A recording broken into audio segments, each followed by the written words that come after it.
amigos, como esta bien vida, la vida es fiesta. Bring them to shout for me. I want them to roar, boy, roar for me, boy. I go be mashing down the complex. Yes, if they don't call me king, boy, I don't really like the doctor placing the campus suicide bomber, boy. Bringing them to shout for me. I want them to roar, boy, roar for me. Anything you want, you go get, boy. I'm mixing up the soca with some Hindi and some rumba, chutney and lavandera. ID no necessary, boy. Fiscal lips and mercenary. Bringing them to shout for me. I want them to roar, boy, roar for me. Maintain your impulso, total zombie and beater. Take it away.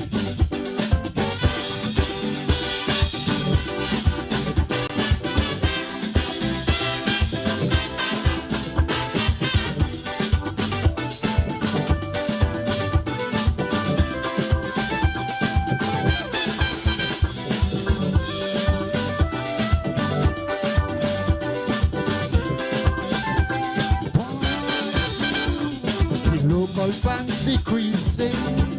Why? By the numbers they keep dropping. Nobody don't shout no more like they used to shout before. Why?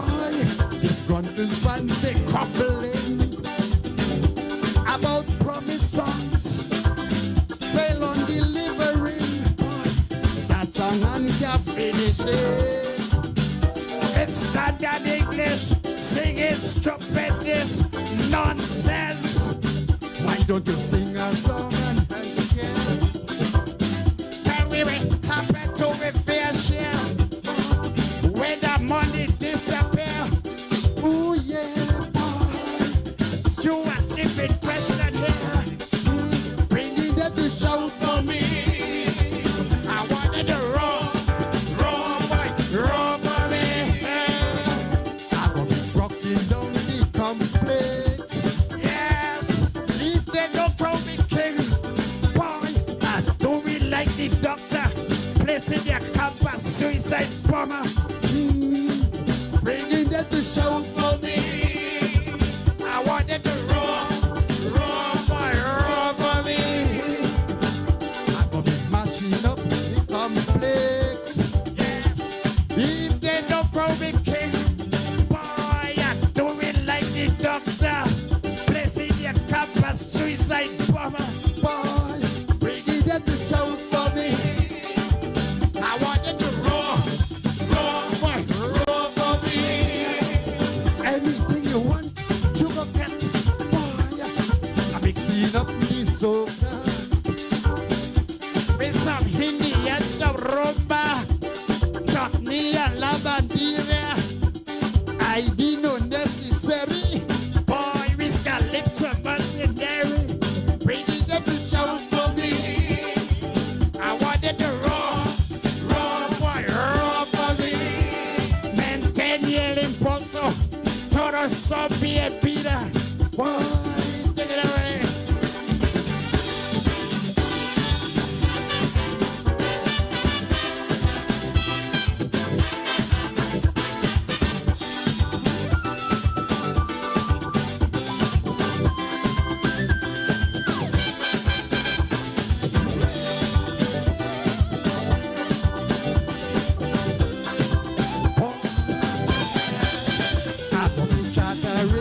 Airlines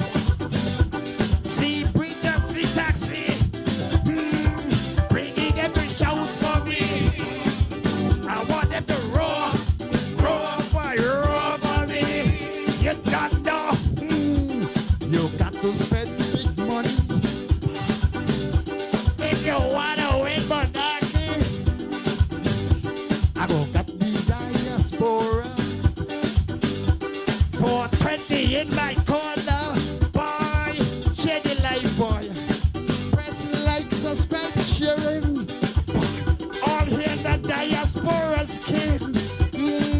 Your king got me knocking down your airport. Knocking down, cracking down hospital walls. Training geothermal. Let the Jewish people sing the song. These Hebrew boys don't understand.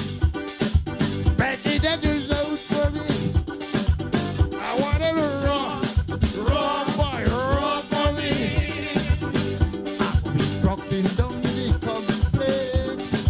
Yes, if they don't throw me king, do it like the doctor, president, come back, suicide, bomber. Bringing them to shout for me. I want them to run for me. Anything you want, you will get. Yes, I'm mixing up the soca with some Hindi and some rumba, chutney and la bandera. ID no necessary. Please got lips of mercenary. Bringing them to shout for me. I want them to run for me. Vendele pulso. Todo son bienvenida. Keep the momentum. Everybody is welcome. Thank you.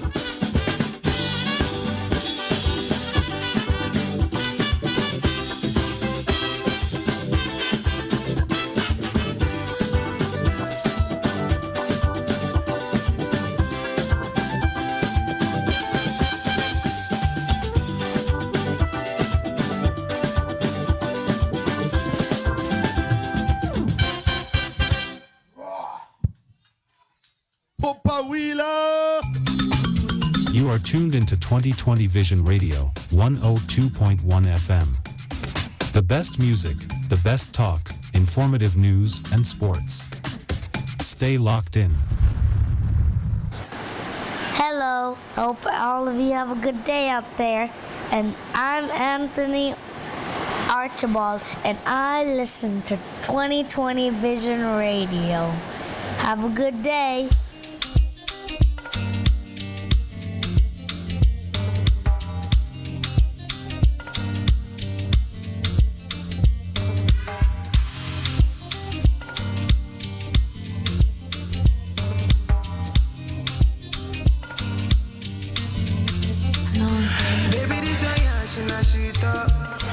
If you agree, mama laton. Party two, at the party one. Party two, like the palm one. I go be to change your catwalk and change your life joy. Every day, not to enjoy. Open and close like a laptop.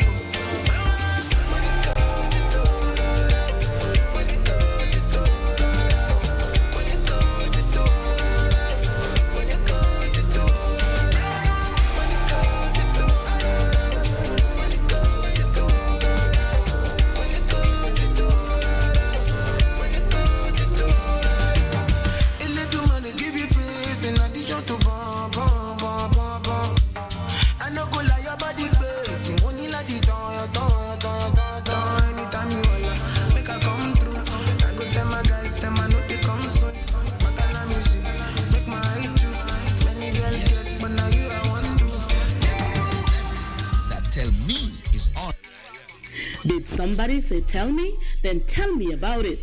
Tell me with host Carlisle Powell. There are talk shows and then there is Tell Me. Your very credible source for information. Join us every Thursday night. You certainly won't be disappointed. Alongside Dr. Kelvin Daly. Panic and fear, uncertainty that is compounded by a leadership that appears unprepared, uncertain and indecisive in dealing with the coronavirus pandemic. And Tulu Weeks. Until God gets a hold of our Premier's life and transforming, he will go from bad to worse. We are tired of playing politics. We need to see policies that will change the life of people, especially those of us in the diaspora.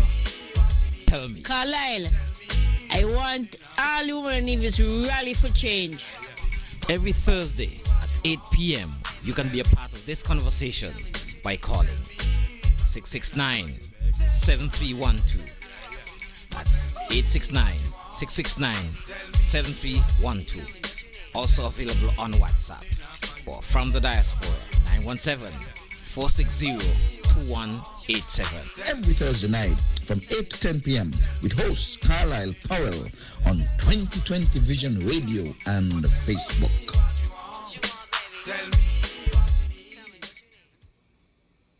This 2020 Vision Radio 102.1 FM program is being simulcast weekly on the Caribbean Broadcast Network, heard on CBN Superstation 90.9 FM, Go Loud Digicel app, covering the entire U.S. and British Virgin Islands, and CBN TV on Flow Channel 101 and on CCT TV Channel 291.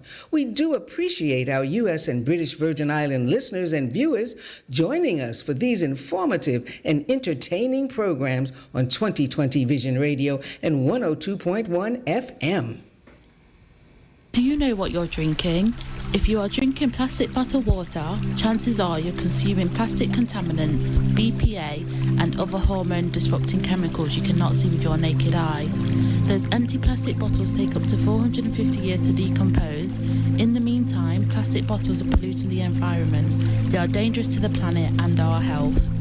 The safer solution is to acquire your own Kangen alkaline water filtration system, and you'll never have to buy toxic bottled water again. Help save the planet and drink clean water for less than the price you'll pay for acid plastic bottled water over the next few years. The Kangen technology is the world's most popular, most acquired water immunizer. For more information, you can call or WhatsApp us on 917-207-1307. That's 917-207-1307. Change your water, change your life. The views and opinions expressed on this program are strictly those of the participants and do not represent those of 2020visionradio.com or its advertisers. Hello, good evening, and welcome to another edition of Tell Me. We remind you that we have been on the radio for 18 years doing this program. Good evening, Tulu. How are you? Good evening. I'm doing better, getting better as the hours and the moments passed after the home going of my mommy. Good evening, one and all.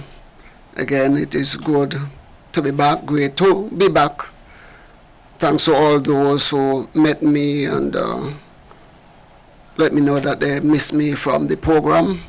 It says that I am adding something to the program as we go forward. And let me also say thank you to all the persons who came out and to help us to celebrate our mommy's homegoing. It went beyond our expectation, and so thanks to one and all. A special thank you to 2020 Vision Management and the family of 2020 for the tremendous support that they gave to us during that difficult experience as we continue to go forward. And I'm so grateful that I had you, Carlisle, and Dr. Daly, two of the first persons I called after my mom passed.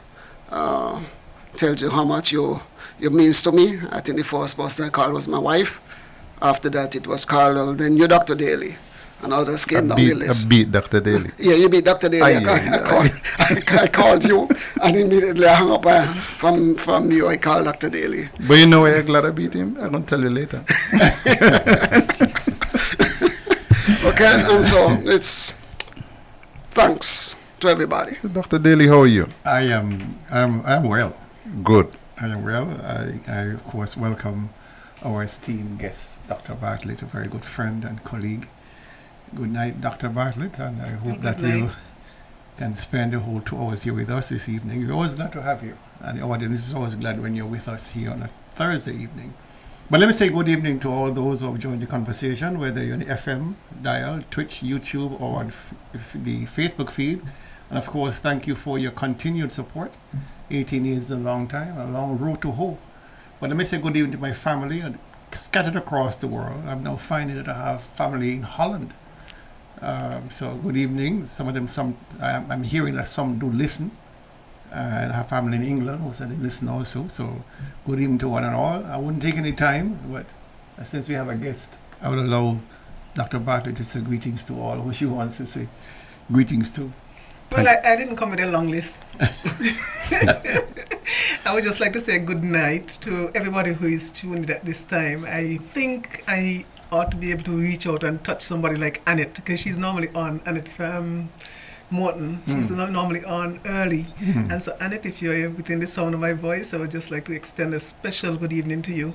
And of course, Delis, that's my niece right there. I love you, Dennis. Good to have you guys tuned in so early, and I hope that tonight, the information that we dispense tonight, you'll be able to make good use of it. And I'll start by saying good evening to all of my mother Maria's children, of course.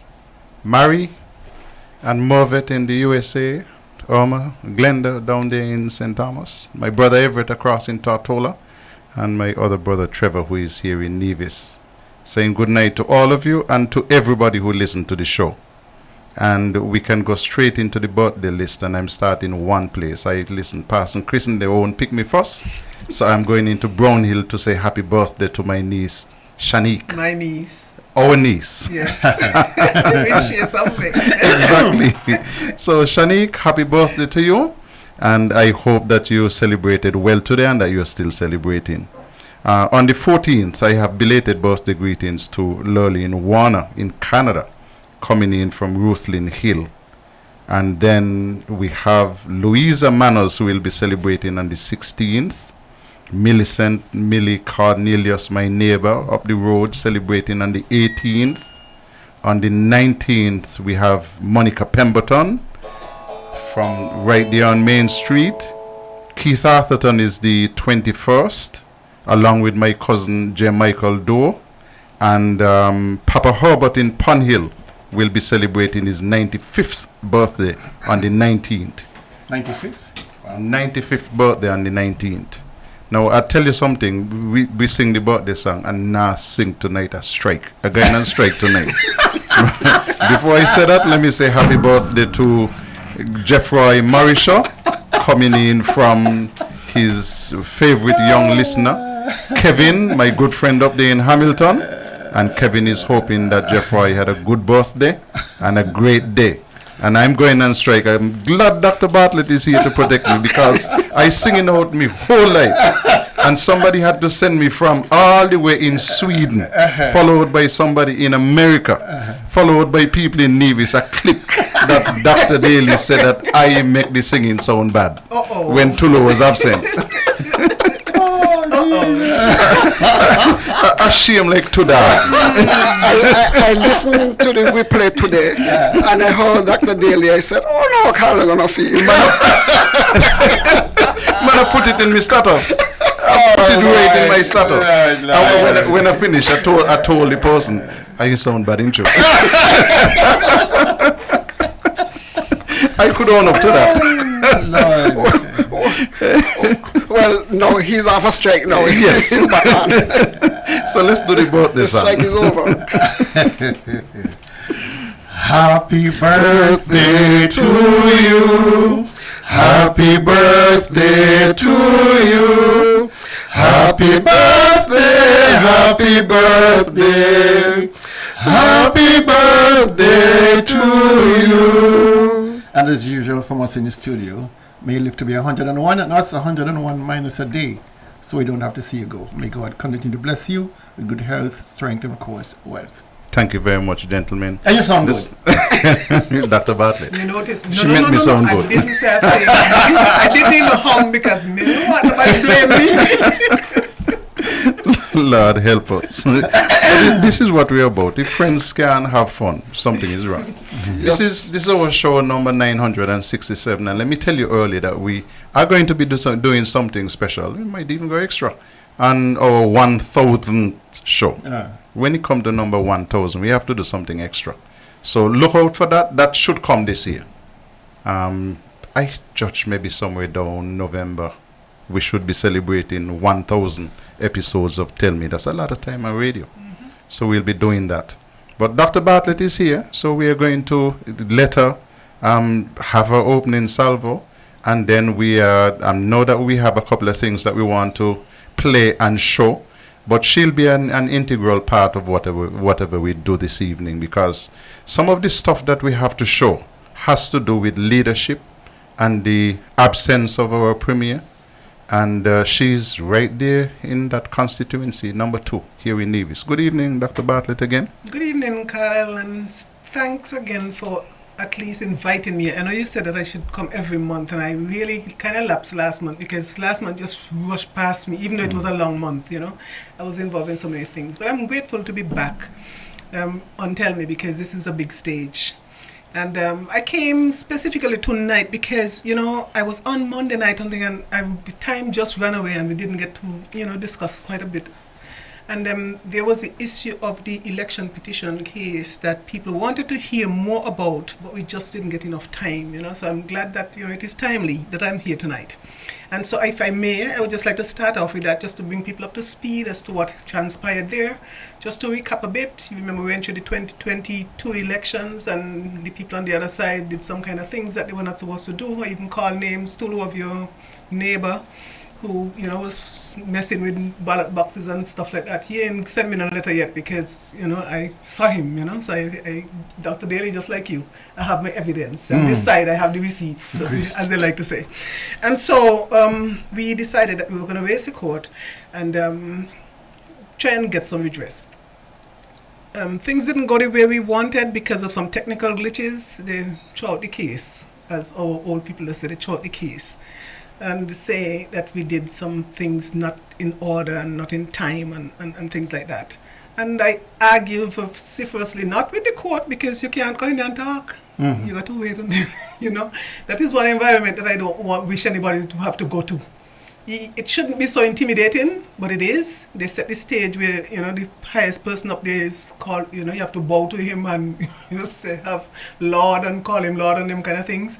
And so in that environment, you know, you don't get a chance, you know. So I was never really offered a chance to bring to the court what our grievances were, you know. And these are things that are fundamental to democracy.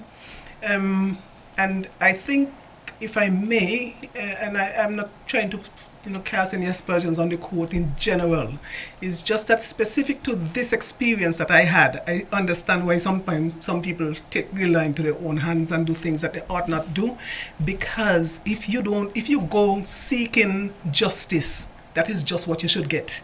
And so, in my opinion, coming away from that experience, I think it's a dysfunctional court. I don't think that it is worth the while going there, not in this day and age, because it seems like justice is not necessarily what the priority is there. So you come away feeling like an injustice was done to you, because not only did we not get to put on our evidence that would implicate quite a lot of people, but we were turned away and we had to pay costs. And the thing is, with costs, it seems as if it's a frivolous thing. People could just demand what they want to demand. And so the hearing that I went to on last Thursday, it was about costs. And this is why I think, and we've been saying all along, why is it you have investors coming to Nevis and then they don't come back? They just have the initial contact with the premier and then they don't come back. And I was like, I had an aha moment, because when I got the thing from them, the claim from them as it relates to how much they were going to charge, I saw some hours that really didn't make any sense. And what these people did at Daniel Brantley and Associates were inflate the number of hours that they actually put in on this case. So they were claiming that they put in 108 hours in a case that, for most of the people who experts in that area would have said that they used 35 hours. And they put in a claim for 108 hours. And to add insult to injury, you know, the premier put on his daughter as a consultant. It's not funny. He put on his daughter as a consultant to charge me. So just the same way, like you have Alexis as a parasite on the government purse, now the premier put his daughter to be a parasite on Patricia Bartlett. You know, because I'm the one who brought the case. And so they were saying that she racked up some 20-something hours at $200 US an hour. And even the judge would have said, that he didn't even think that was necessary for her to be involved, because there were two of them, apart from the lead counsel. There were two of them that ended up billing for hours that were basically duplicate. What they were saying is that they were doing, the hours were duplicates. So it wasn't necessary. But in typical Brantley style, he decided that their lifestyle must be supported by us. So not only the public purse, they decide that they're going to roll over us with, but personally, they decide to come after people. And so when I looked at this young girl, and this is the way you're going to, and I was like, you want to build a dynasty, using your own children, and I'm like, why do you do that? At some point, integrity, you should have some consideration that you're in a small community. And it is not right to burden this poor child. Because when we started the discussions, the judge said, you know what, go and see if you could work it out. Because the judge himself didn't think that it was fair. And so we sat down and we said, look, my lawyer was like, okay, well, it's not reasonable, 108 hours. And so the lead counsel on the other side was like, okay. So he was willing to drop off some hours. So he said, okay, we decided we were going to work with 80 hours, even though they didn't even clock 35, based on what the average of that kind of work would have been. We decided, okay, because I'm not a person to nickel and dime everything. I'm like, you know what, I'll accept that you do 80 hours. He said his rate, he said, okay, we'll accept the rate that you're claiming. We just sat back now, do the maths. Then they did the maths and then lead counsel started to scratch his head. He's scratching his head because he wanted $80,000. No, that is not reasonable. They initially said they wanted $48,000. That is what they said. But the hours just could not compute. And so now, having committed themselves already in principle that these are the hours that we're going to accept, because they accepted that they inflated the hours. They accepted that they've inflated the rate. And then, when they work the maths and the maths tell them it is 48,000 EC dollars, they start scratching their heads. And then, of course, the poor young girl, back and forth with her father, who is in a distant land. And she's feeding back the information, and she's like, and boy, that is a piranha right there. I hate to tag people, but I mean, she's like, lead counsel. This man has 20-something years on her in experience, and she's there, and she's not relenting. And so, I guess she had to say what daddy said. And so she kept on. And so we were there for a protracted period of time, trying to work the maths backwards now, because you're already committed. These are the fundamentals we're going to work with. These are the hours. These are the rates. And then, because they didn't get it to work out as high as they wanted, then they retract. Now you rescind, and we have to start over again. So, okay, then, how you want to go forward? Where you going to start? You're going to make an adjustment to the hours, or you're going to make an adjustment to the rate? And they can't now rationalize what it is they want to do. But he wants $80,000. So at the end of the day, I started to get frustrated, because I'm like, why am I here, in a in a place that is already not friendly? And I don't want to go back to the judge, because truth be told, I have a level of trepidation when I have to face somebody who I don't really know. And that is why I think that people from amongst us should be the ones who should be judge and jury in my jurisdiction, because I don't know this gentleman. This is not, I don't know who he socializes with. I've heard rumors out there as to who his friends are, and so I don't want to go back to him, because that is an unknown that I don't want to have to put my trust in. And so back and forth, and at the end of the day, they decided they're going to accept. They dropped from 80 now, so they want $60,000 for what? You still can't justify it. And so at the end of the day, I said, you know what? Let me split the difference. It was supposed to be 48. Let me offer 55.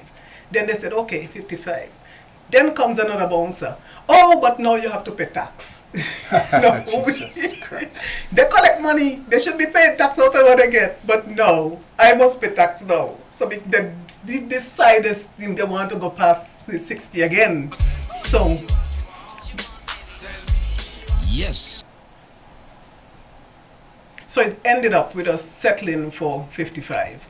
I went back to my lawyer's chambers and I said to him, okay, you know what, we're going to have to raise this $55,000 however we can, but we're going to pay it, we're committed to it, it is too much, but for peace sake, we cannot ever satisfy greed. And we know this man is a greedy man. But let us cut our losses, keep out of the court because it's not a friendly environment. Let us see how best we can come up with that. Ask them if we can do a payment plan. Ask them because it is only reasonable. You're going to ask somebody who in a society, in an economy that is dead, to pay $55,000 in one day, well, let me not say one day, because the truth of the matter is that yesterday when everybody were getting flowers and chocolates, I got the bailiff pull up by my gate on Valentine's to serve me something from Daniel Bentley and Associates, demanding that I pay them $55,000 by the 28th of February. Jesus. So no consideration, because the order that we would have gotten at the end did not say anything about a deadline. And I think it is only reasonable you won't just drop a bill on a man and say, I want money, $55,000 plus 17% VAT in 14 days. So that is where it is.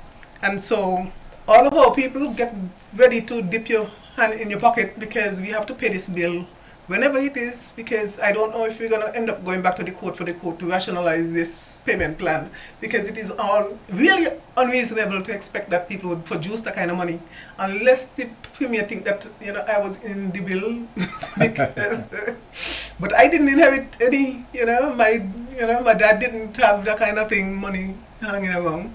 So the appeal is there. I know a lot of people would have already committed to it, because initially when we started, people were putting into the fund. So this is the termination of it for me as it relates to St. John's.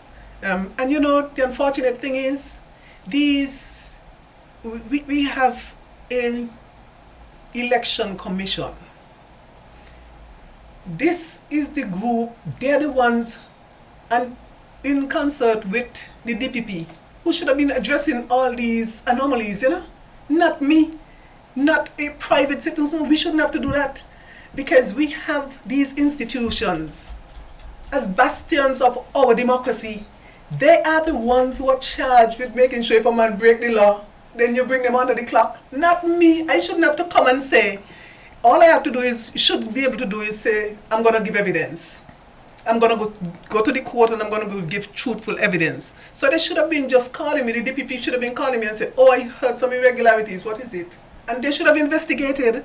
They are the ones who should have been charged with the responsibility of making sure that this case was brought forward. Mm-hmm. No, I shouldn't be going in there, and they are the ones, the ironic thing is that from the what is his portfolio again? Attorney General. Attorney General. How can I forget that? The Attorney General's office would have been the office that was responsible for providing the defense for these, I don't want to call them anything other than defendants, because in this case that we brought, I would have been the petitioner and they would have been the defendants. But how could that be? How the state is going to protect these people who would have been the ones to break the law? Mm-hmm. That makes no sense in a democracy, and I would like to see something like that cleaned up, because they're the ones responsible for it. These election laws, they need to be revamped. You need to make sure that you protect the law, not have people inside there hiding because they did some work. Because we had, like, the returning officer. I mean, he was on the list because he would have done some things that were illegal. But imagine the state is going to pay for his defense. Mm-hmm. Now that makes sense? It's almost tantamount to what we see happening. Somebody commit murder and then the state end up paying for the defense. How that could be right? I don't know where that could be right, but that is what apparently the convention is. If you're on the books for a murder, you can get state defense, the state to pay for your defense. But putting that aside and coming back to this state of, we can't have people who are operating in these institutions who are not complying with the law. And that, I think, is one of the fundamental problems that we have in our society. That is why we have to break the law, and that is why things are going to get from bad to worse. Things not getting any better. You change administrations, but the thing is, things are not getting any better. And we have to find a way to make sure that our democracy works. That is quite a mouthful. Let me say, I'm going to echo this for one here, Carlisle. Let me say this. From the beginning, when the Attorney General joined to the strikeout of the case, I said, there goes our democracy. Nobody was interested in hearing what Dr. Bartlett is alleging. That was never ventilated, All those irregularities were never ventilated. What they did was seek the shortest shortcut, which is a strikeout. That is what they succeeded in doing. But we have yet to hear any evidence being brought before the court regarding the irregularities that Dr. Bartlett is summarized. That is fundamentally wrong. And I agree. The new anti-corruption case, the new anti-corruption and whistleblower legislation that was passed recently, the Attorney General went to great pains to say that if you are the person who blowing the whistle, you will get protection, you will get representation from the state. Right? So there are provisions for those. But persons who break our law vis-a-vis elections, rather than the electoral commission prosecute the matter, is left to the individual candidates to do it. So the burden is on them. The financial burden is on them. The resource burden is on them. That should be on the state. Of course. That should be on the state. And I don't understand how is it that our learned Attorney General would sit back there and say something like, well, if we did not join, it would look like we are for NRP. If we didn't join the strike out, and I jumped on this case because then by joining, then who are you saying you're for? I'm against NRP. This whole system of jurisprudence, like I said, Dr. Bartley, is upside down. The burden is on the smallest of persons, those who are offended, not on the persons who are doing the offense. And that is reverse logic to me. And let me tell you something. Daniel Brantley and persons like him have been using their law professions to abuse the regular man on the street. Anybody who goes against them, in principle or otherwise, they are abused through the court. Because the law allows it. Yes. It's unconscionable what they do to people in this country. Let's take a phone call before we go to break. Good evening, caller. And not hearing you at all. Not hearing you. The volume is on the phone? All the volume is up to all. Not hearing you at all, caller. I don't call it landline. Let's take a break and come back right after this. Do you know what you're drinking? If you are drinking plastic bottled water, chances are you're consuming plastic contaminants, BPA, and other hormone-disrupting chemicals you cannot see with your naked eye. Those empty plastic bottles take up to 450 years to decompose. In the meantime, plastic bottles are polluting the environment. They are dangerous to the planet and our health. The safer solution is to acquire your own Kangen alkaline water filtration system, and you will never have to buy toxic bottled water again. Help save the planet and drink clean water for less than the price you'll pay for acid plastic bottled water over the next few years. The Kangen technology is the world's most popular, most acquired water immunizer. For more information, you can call or WhatsApp us on 917-207-1307. That's 917-207-1307. Change your water, change your life. The views and opinions expressed on this program are strictly those of the participants and do not represent those of 2020visionradio.com or its advertisers. Welcome back to Tell Me, where we have Dr. Bartlett with us, and I do agree with you, Dr. Daly. We seem to have a bit of an echo, which we'll sort out not tonight, for next week, hopefully. We're going to come back to that case, but let's move along, because the Premier worked for a month and went on vacation. While on vacation, he said he was in Grenada and he went on a trips. I wonder, he said it was a personal visit. I hope he didn't accept any of the payments in terms of per diems and so on when he was gone. But let us hear what he thought about Grenada. And a lot of people seem that they have a view that Nevis is where Nevis might have been in the 1950s and the 1960s. Nevis is moving at a rapid pace. And a lot of interesting things are happening here. Do you know there's now a vanilla farm in Nevis? I wonder if the public knows that. You're right. We'll pause that. That is not the one that I want at this moment. Let us go to developments in Grenada. I should share with you, the audience, that I was very impressed at what I saw in Grenada. We had not been there for a few years. And the level of investment that I saw, particularly in hotel and resort development, the level of activity that I saw, Grenada was as if, the only thing I can liken it to is when you dig a beehive, you disturb a hive, and you get that activity, that frenzy of activity. You're going to town, you can't find a park, you go everywhere you go is people, shopping, business. And I was very impressed. I had the opportunity while there to visit Silver Sands, which is one of their newer resorts, very high-end resort.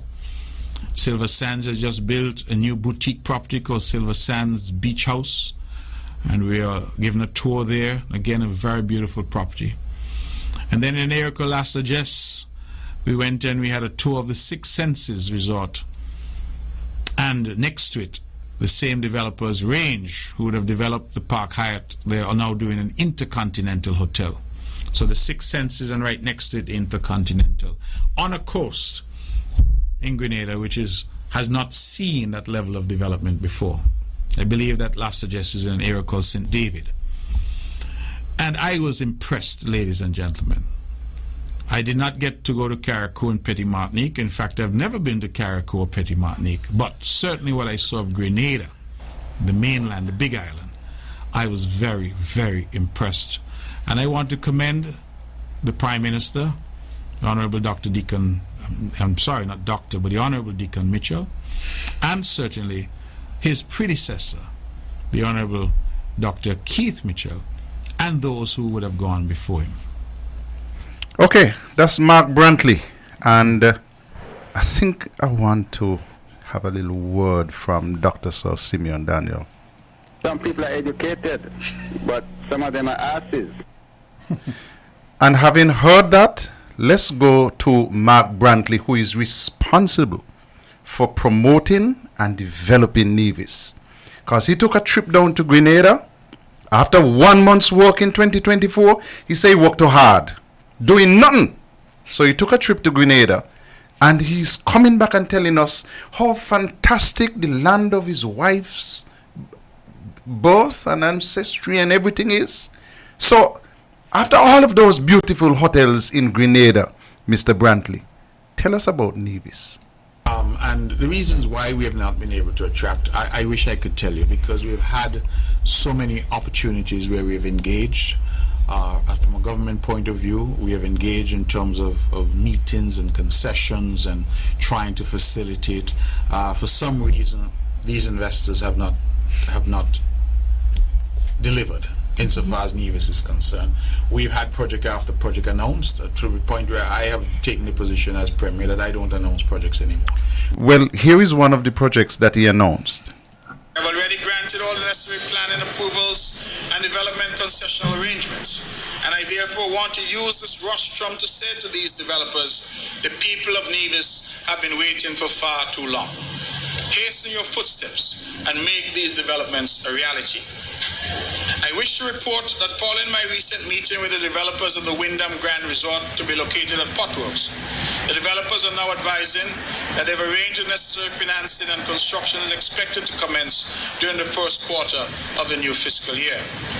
I'm also happy to report that there has been a renewed interest by the proposed developers of the Amman Resort to be constructed at Indian Castle, and they too are at last advising that they have now raised the necessary financing and construction should also commence during the first quarter of 2019.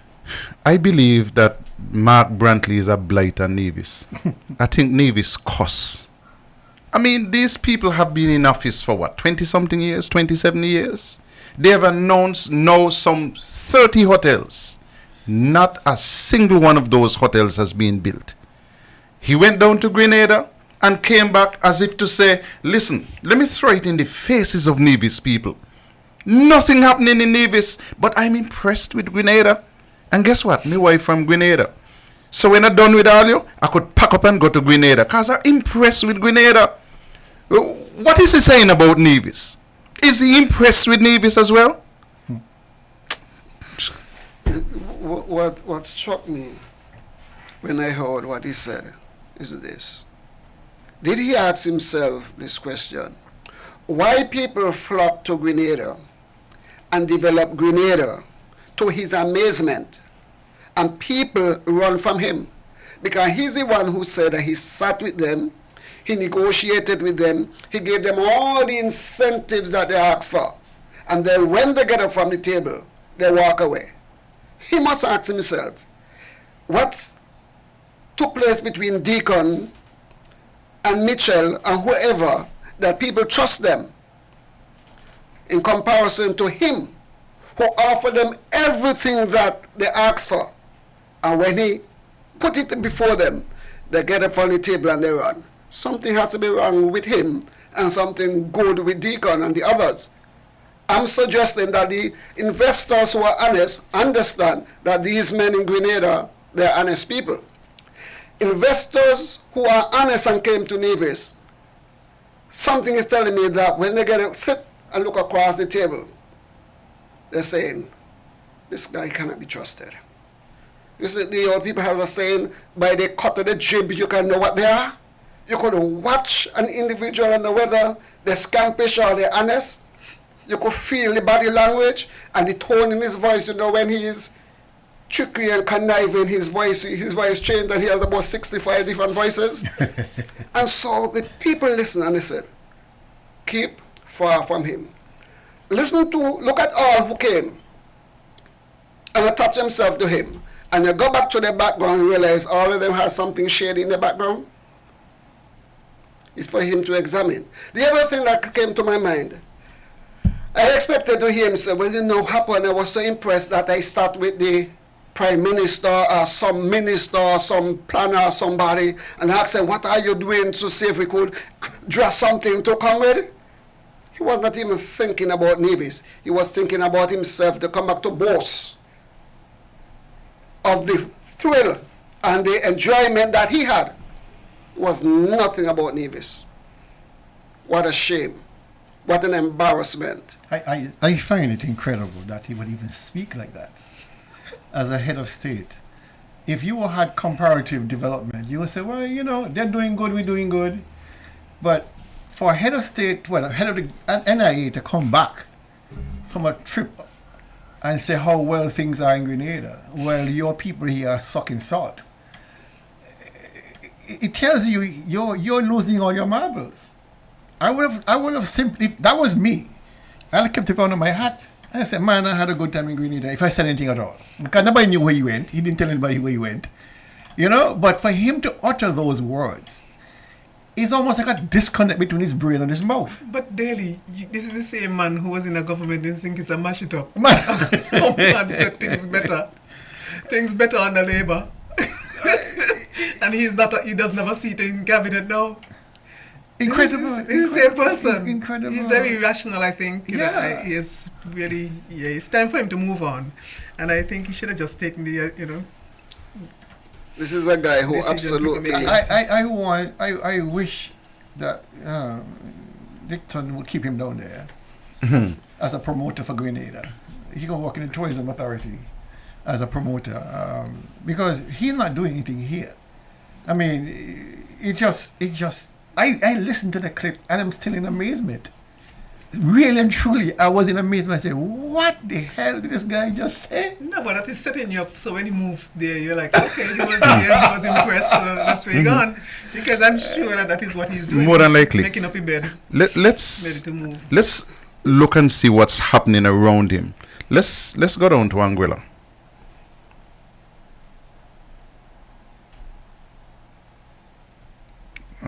We're not getting any audio on that either. But this is the Savannah Hotel in Anguilla, the announcement of the Savannah Hotel in Anguilla. I'm sure my technician is going to tell me what I'm doing wrong, but I should be getting some audio on that, and I'm not getting any audio on that. Impressive project. Okay, it's coming now. Okay, so since we had it, we're going to have to play it again. But that's an announcement from the Savannah Hotel down in Anguilla, where they have quite an impressive project which they are introducing. And while I'm looking for that, I just want to tell people that over the years that CCM have been in office, it's 30 hotels they have announced. 30. They have not built a single one of them. The closest they came to building any was when they put one on a poster before the 2006 election. And a poster. And they haven't been able to build anything. You know, this is just an artist's impression of part of what the Savannah Hotel in Anguilla will look like. And now that we have the audio, let's go back and feed it so you can hear. Looking at a project valued in excess of $150 million. Comprising a hotel, luxury hotel resort, as well as luxury residences, villas, townhouses, condominium units, marina and marina basin, marina village, yacht club, bird sanctuary, port facility, shopping areas, commercial vending areas. Quite an impressive project. And we agree. Meanwhile, come a little closer to home. We had an announcement from St. Kitts about the Indigo Hotel some weeks ago. We had a further announcement this week that they will be adding to the Indigo Hotel water park and so on. All kind of other nice things. And when we were settling down and saying, boy, things happening down in St. Kitts, and we hope that Nevis will be able to get something soon, some kind of an announcement. Somebody sent this to me today. Ritz-Carlton coming to St. Kitts.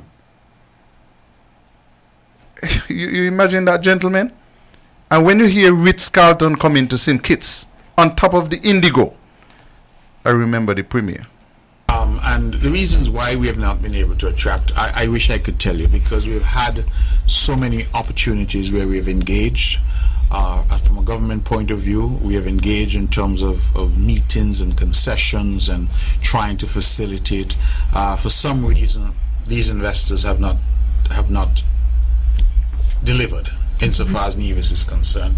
We've had project after project announced to the point where I have taken the position as Premier that I don't announce projects anymore. What is this man talking about? St. Kitts, you want to hear about Nevis. The reason for that is I think with the new government at the federal level, with the new approach, the new paradigm, the new framework that we've sought to introduce, what we've done is to say, listen, prosperity here is prosperity everywhere. Prosperity in St. Kitts means prosperity for the people of Nevis. If Mark Brantley is not a publisher, I've never heard one, I've never seen one, never experienced one.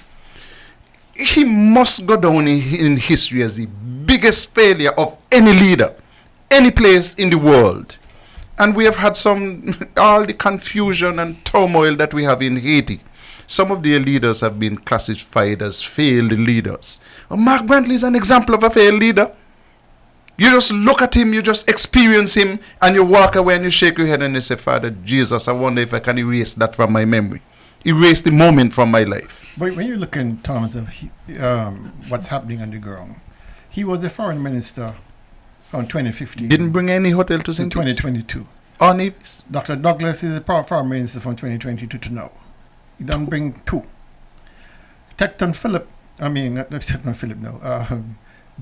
Mitchell, the Prime Minister in Grenada from 2022 June to present.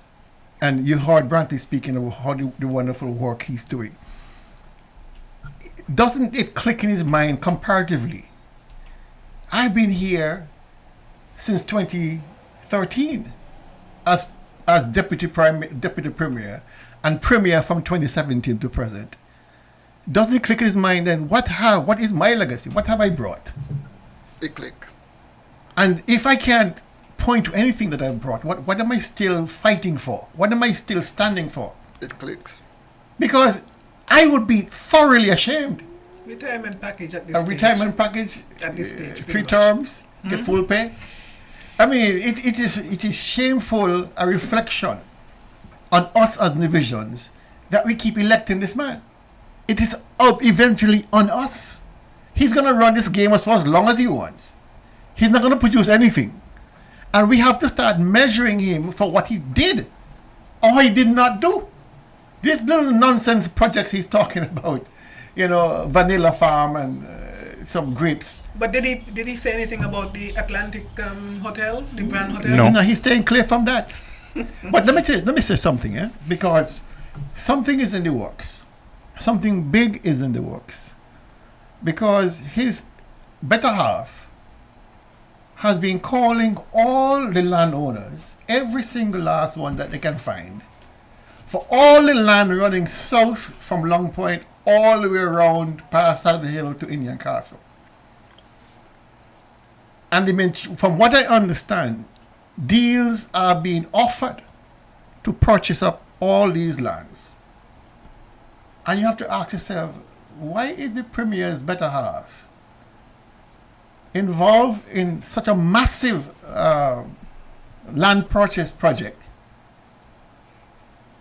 Is something in the works that we don't know as the divisions? Is something coming that they're trying to now corner the market as a family?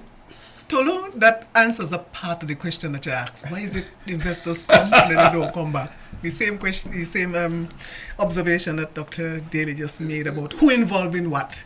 Because if I'm an investor and I come and I'm trying to negotiate, and the first thing I hear is that, somebody from your family must be engaged, and as a consultant, I didn't even remember to mention that the Brantley girl came on my case as a consultant, 2 years out of school, and she's a consultant to somebody who was 20-something years. But anyway, putting that aside, those are the kind of issues that we have to deal with, because nobody's going to deal with no corrupt government. That's right. And the thing is, it seems as if he wants that his legacy should be that he would have been the one to establish this South Coastal Road, because NRP spoke about it was a good idea, but he is the man to bring that, notwithstanding that he doesn't have any plan to develop anything around that. But I'm thinking now, though, the kind of monies that we have already been in our heads, over our heads in Nevis as it relates to debt, the debt burden alone in Nevis, I think, would prohibit him from going out to seek that kind of investment that involves the government having to put in anything. The fact that they're the ones who are scouting for lands might be indicating something of a different nature, because some people have money and they would rather put it in land because, they could find it afterwards. It might be easier to bury it in land. But what I'm thinking, though, because we are so far behind as it relates to development, and Nevis is in such a pickle, a financial pickle, at this stage, I think that the Premier should forego that legacy and try to establish a bridge between St. Kitts and Nevis. Yep. Because he speaks so fluently about the prosperity in St. Kitts, and that is always something that strikes me. I mean, every time I hear it, it just grates on my nerves, how he would have said prosperity in St. Kitts is prosperity in Nevis. So Nevis people, if you don't get it, is your fault. That's a white flag, But then, that is a white flag of surrender. I have not been able to do anything in Nevis. And so, my dear fellow citizens and residents, you want prosperity, go sink his I want prosperity, holler your tail across the shark infested waters, and go walking sink. But his argument... Let me say something else too, real quick. I have many friends in the AC business, in landscaping business, in trucking and hauling business, even in construction. And they commute every day. They tell you straight out, we cannot survive in Nevis. But he is proud. No, they're telling you straight out, if we did not have opportunities to work on St. Kitts, because nothing is happening in Nevis. They're not going to lay off people, cut back on the operations or something. But he said, listen, we go to St. Kitts. Some of them even have rented houses on St. Kitts to stay overnight and on the weekends to do work. This is how engaged this thing is. If you go across on the peninsula, for example, by Reggae Beach, where the boats come over, the fast ferries come over, 90% of the cars, they belong to divisions who work on St. Kitts. They simply get the ferry over, the fast taxis over, jump in the cars and go on to Basti or wherever to work. Every day. Every single day. So that is why the Premier would have changed his narrative for this year. That we must not see ourselves as Nevisians and Kittitians. Exactly. We must see ourselves as citizens. That's right. So there is no such thing as Nevis and St. Kitts. So whatever takes place in St. Kitts is automatically a part of Nevis. So he gives him an excuse not to do anything in Nevis. That's his narrative. He changed it. Okay? But it only changed, and he has flipped everything around. This is the same man when things were going and we said, let us have a revenue sharing mechanism. These are the same people who said, no, Nevis want is 100%. So let's keep what belongs to you. We ain't sharing nothing with you. We want our own stuff. But now the table has turned and now he wants to share everything. To the point again where he said that we are not Nevis or St. Kitts, and we must stop talk about Nevis and St. Kitts, but we must use the term we are nationals. We'll take a break, but when we come back, I want to play a clip where he says that great things are happening in Nevis, because I want to hear how all you will explain that. So let's go to break and come back. Do you know what you're drinking? If you are drinking plastic bottled water, chances are you're consuming plastic contaminants, BPA, and other hormone-disrupting chemicals you cannot see with your naked eye. Those empty plastic bottles take up to 450 years to decompose. In the meantime, plastic bottles are polluting the environment. They are dangerous to the planet and our health. The safer solution is to acquire your own Kangen alkaline water filtration system, and you'll never have to buy toxic bottled water again. Help save the planet and drink clean water for less than the price you'll pay for acid plastic bottled water over the next few years.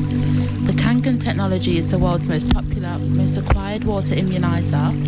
For more information, you can call or WhatsApp us on 917-207-1307. That's 917-207-1307. Change your water, change your life. Welcome back to Tell Me, and we're here every Thursday evening. This is show number 967, started way back in 2006.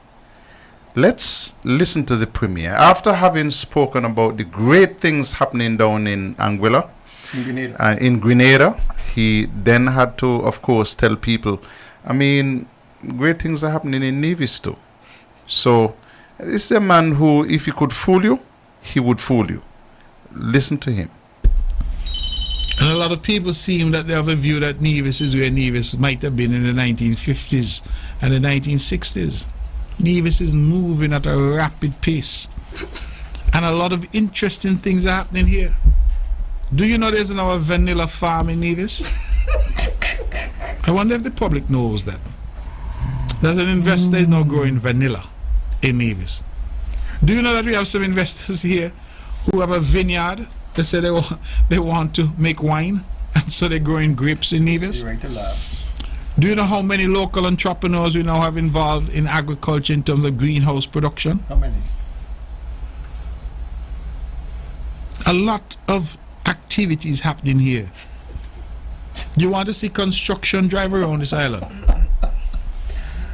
Don't just stay on the main road. You go off to the side roads, you go up in the villages, and you are amazed at the level of construction that's happening on the island.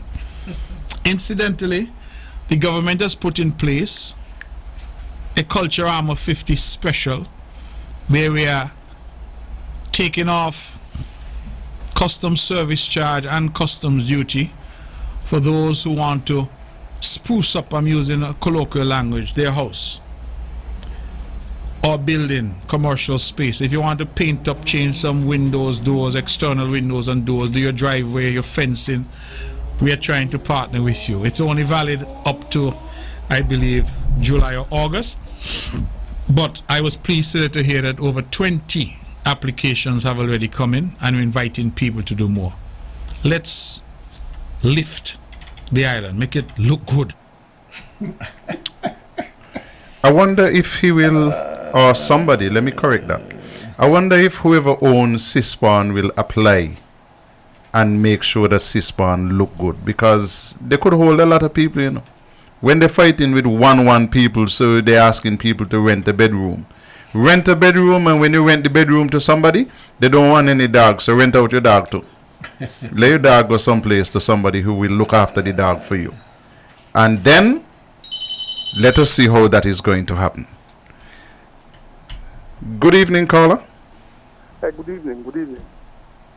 I don't know which one the country the tape that you just said here. I don't know which one the country the person live in.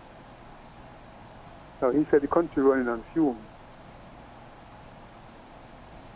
After getting over $500 million coming over to Nevis, and Timothy Harris was the best thing ever happened to me.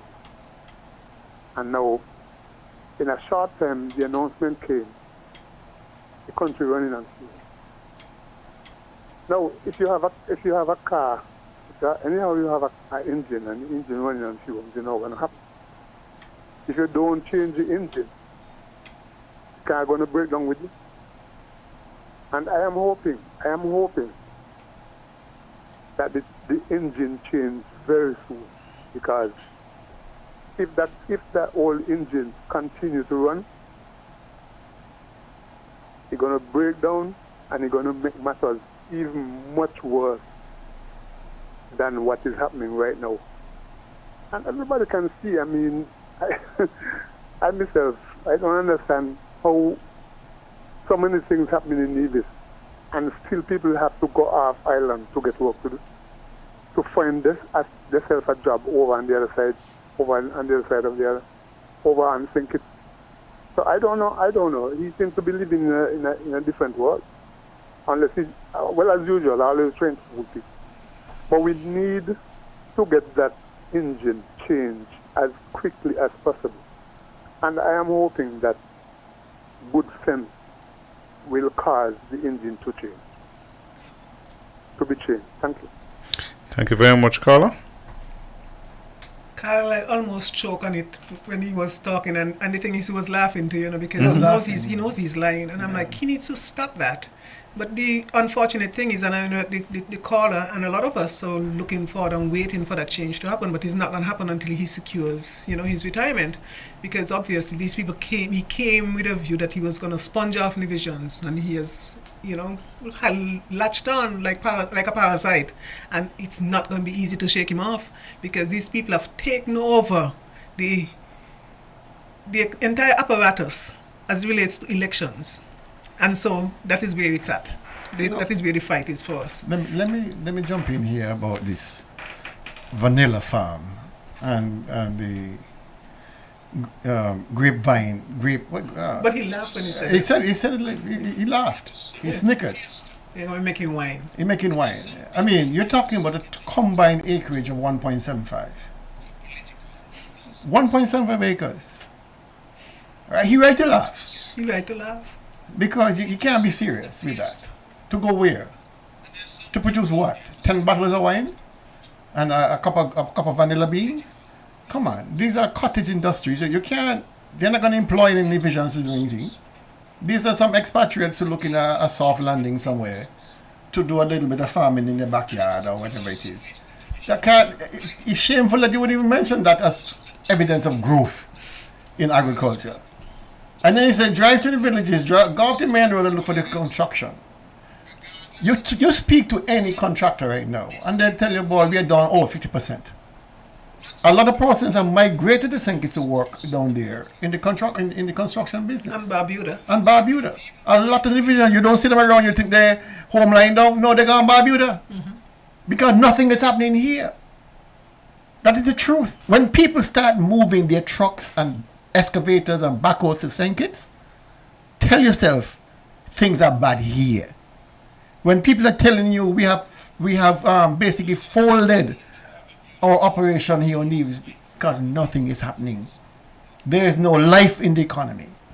You go out downtown 12 o'clock, 1 o'clock, 2 o'clock, you might as well come at midnight because there's nobody doing anything. You talk to the shop owners in Charlestown, everybody's struggling. Everybody's struggling. And so the evidence is quite clear. And he knows it to be truthful. That there's nothing happening. And so he manufactures these tales about this construction going on. There's always some level of construction going on. You're going to find a house being built here, a house being built over there. But in the collective, nothing is really going on. You talk to the building of the trading houses, TDC, Horsford, they'll tell you how slow things are. And they are the benchmark to see, well, how is the steel selling? How is block selling, cement selling? You spoke to people like the cement companies. They'll tell you, listen, we are down. People are being laid off. And so when he's talking about things are happening in Nevis, maybe he's still got a vision of what's happening in Grenada. No, he's partly true. It's deliberate. It is deliberately he's putting it out there, not for your consumption and mine, because we live here and we can see, but it is for the people in the diaspora. Because that is where, you're right. Absolutely right. Something great is happening in Nevis. What is happening in Nevis is great corruption. We have the most corrupt administration that has ever existed since 1983. Sure. And the politicians has multiplied tremendously. He used to talk about people moving from rags to riches. Well, there were those who had less than rags, and now they have an abundance of riches. And it is off of the backs of the people. So great things are happening, but it's not happening for the people of Nevis. It is happening for those who are in authority, who everybody can see. The leap and bounds that they has gone to. Bob Beeman was the highest jumper. Who is the highest jumper? I think we have a young... Beeman went long. Oh, he went long. Was a long jumper. Well, then he has the guy with the pole vault, that young man with the pole vault who break all the record. Well, these guys has pole vaulted over everybody else in the history of Nevis and maybe the history of St. Kitts in a short time. And it tells me, our Professor Lamumba from Kenya, he says, whenever a man enter into politics and he leave politics richer than when he came in. He told it. Well, you say story. He say thief it. He told it. So great things are happening. We have some great thieves ripping off the people of Nevis. If there are two indicators, one main indicator of a government going awry, a government becoming more corrupt. And I'll cite just two examples. The first one was in 2018 when the government passed the Freedom of Information Act. Freedom of Information Ordinance, Nevis. There's an act before. 2018, yet to be operationalized. That's 6 years ago. Yet to be operationalized. So they don't want any dispensation of information at all from any of the ministries regarding expenditure or government or who get contracts or anything like that. You can't go and ask. It's not given. And the only reason the Premier can give is that he has yet to identify a conduit for that information to be relayed from the ministries to any individual who wants to know it. And the second piece is the Integrity in Public Life Ordinance, Nevis 2023, whereby he sought to weaken, much to the disappointment and disgust of the chairman of the Integrity Public Commission, who called the amendments stupid and counterproductive, retrograde. So when you see governments hiding behind changing legislation to suit themselves. Tell yourself they don't want to be found out. Good evening, caller. Good evening. I said before, good evening to all. I said before, and I'm saying it again. There's a grab for land going on in Nevis. I don't know how many people are aware of it. People are coming in here, and they are coming in all sorts of plans and this to do this and that, but it is really a grab for land. And I want to say before my money run out, that the 1991 Land Development Act says clearly how non-nationals should acquire land in Nevis for agricultural purposes. So maybe you guys need to take a look at it. Thank you. Good night. Thank you very much, caller. I want to go to something else because, you know, you get a lot of information that you don't normally get when you least expect it. From the Prime Minister's press conference, I learned that Nevis is getting an extra $5 million that I didn't realize. Let's take in some from that, though. The second question, can we have an update on the committee responsible for CBI proceeds, aka fair share for Nevis? Is this still on the federal government's agenda? So let me say, the question, I think, at the depths of it is the fair share question. Correct. Since I came into office, I have sat with the FS and also communicated with Nevis that we have asked the World Bank to study St. Kitts and Nevis and to present to us a model for revenue sharing. I think that what it offers is to have a reputable, independent, expert organization to study it and deliver it to us, so that when it comes, whatever it says, it will bring a deep sense of impartiality and fairness to the outcome. So that is being pursued. And I would ask the FS for an update on that. Nonetheless, let me say that since we have come into office, we have shared much more with Nevis and the people of Nevis. Not just the government, but the people of Nevis. We continue to send the budgetary support of about $5 million per month. That is outside of everything else. That's extra support. And that most likely coming from the consolidated fund where the CBI proceeds also go. So that's about $60 million per year. In addition to that, we used to get a grant from a favorable country to us, and it was being hidden from Nevis.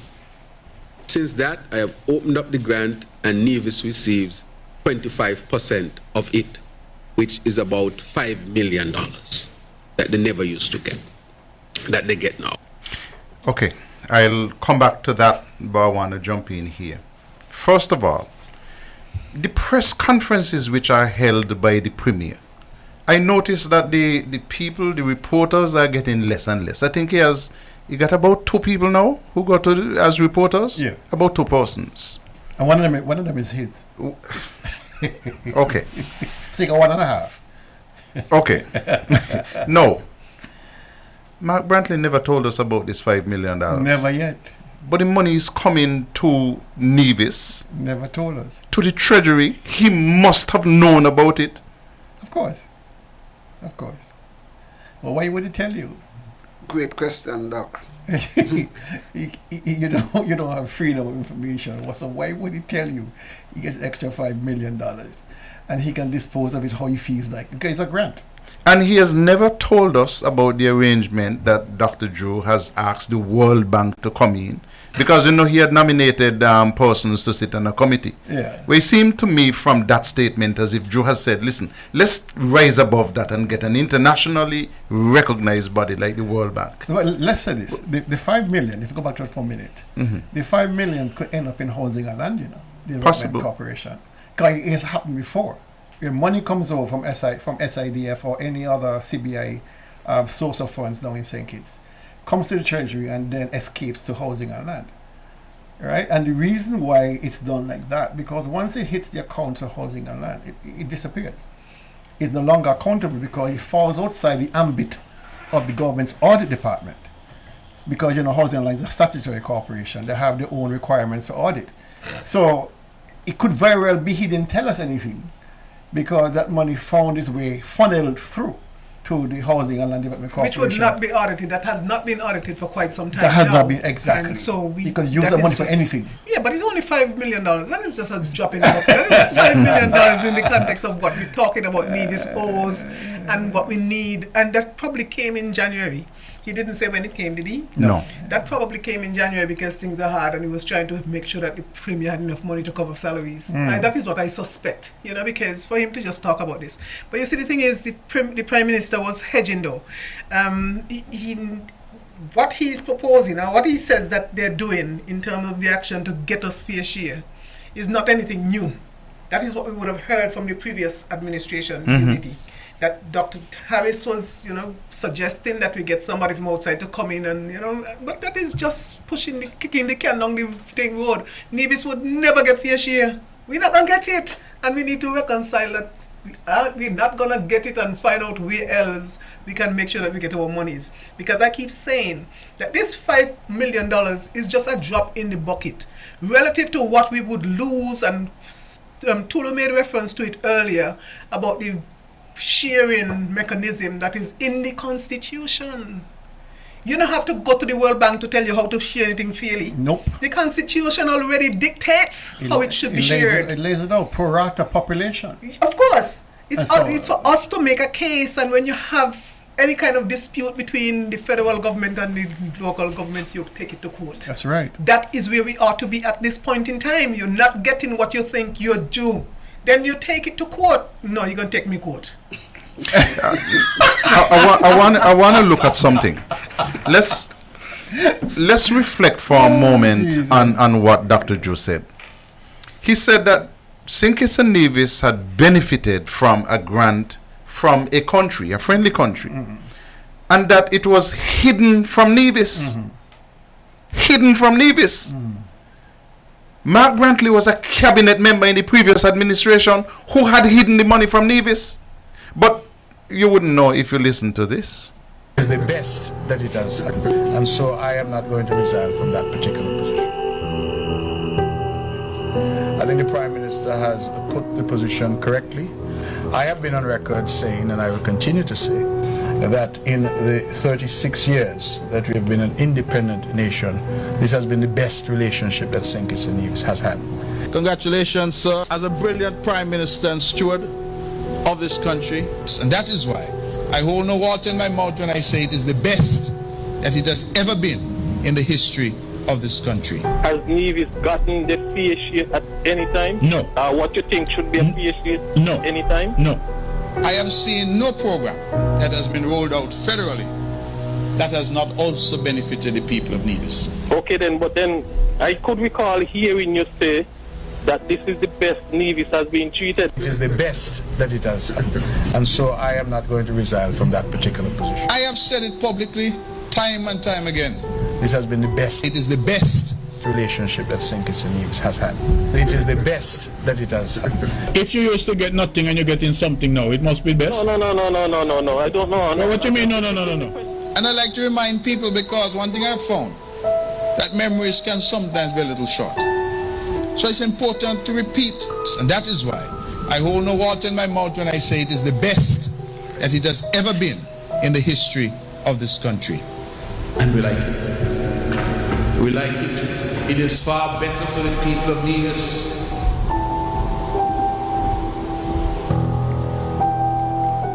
No, which is it?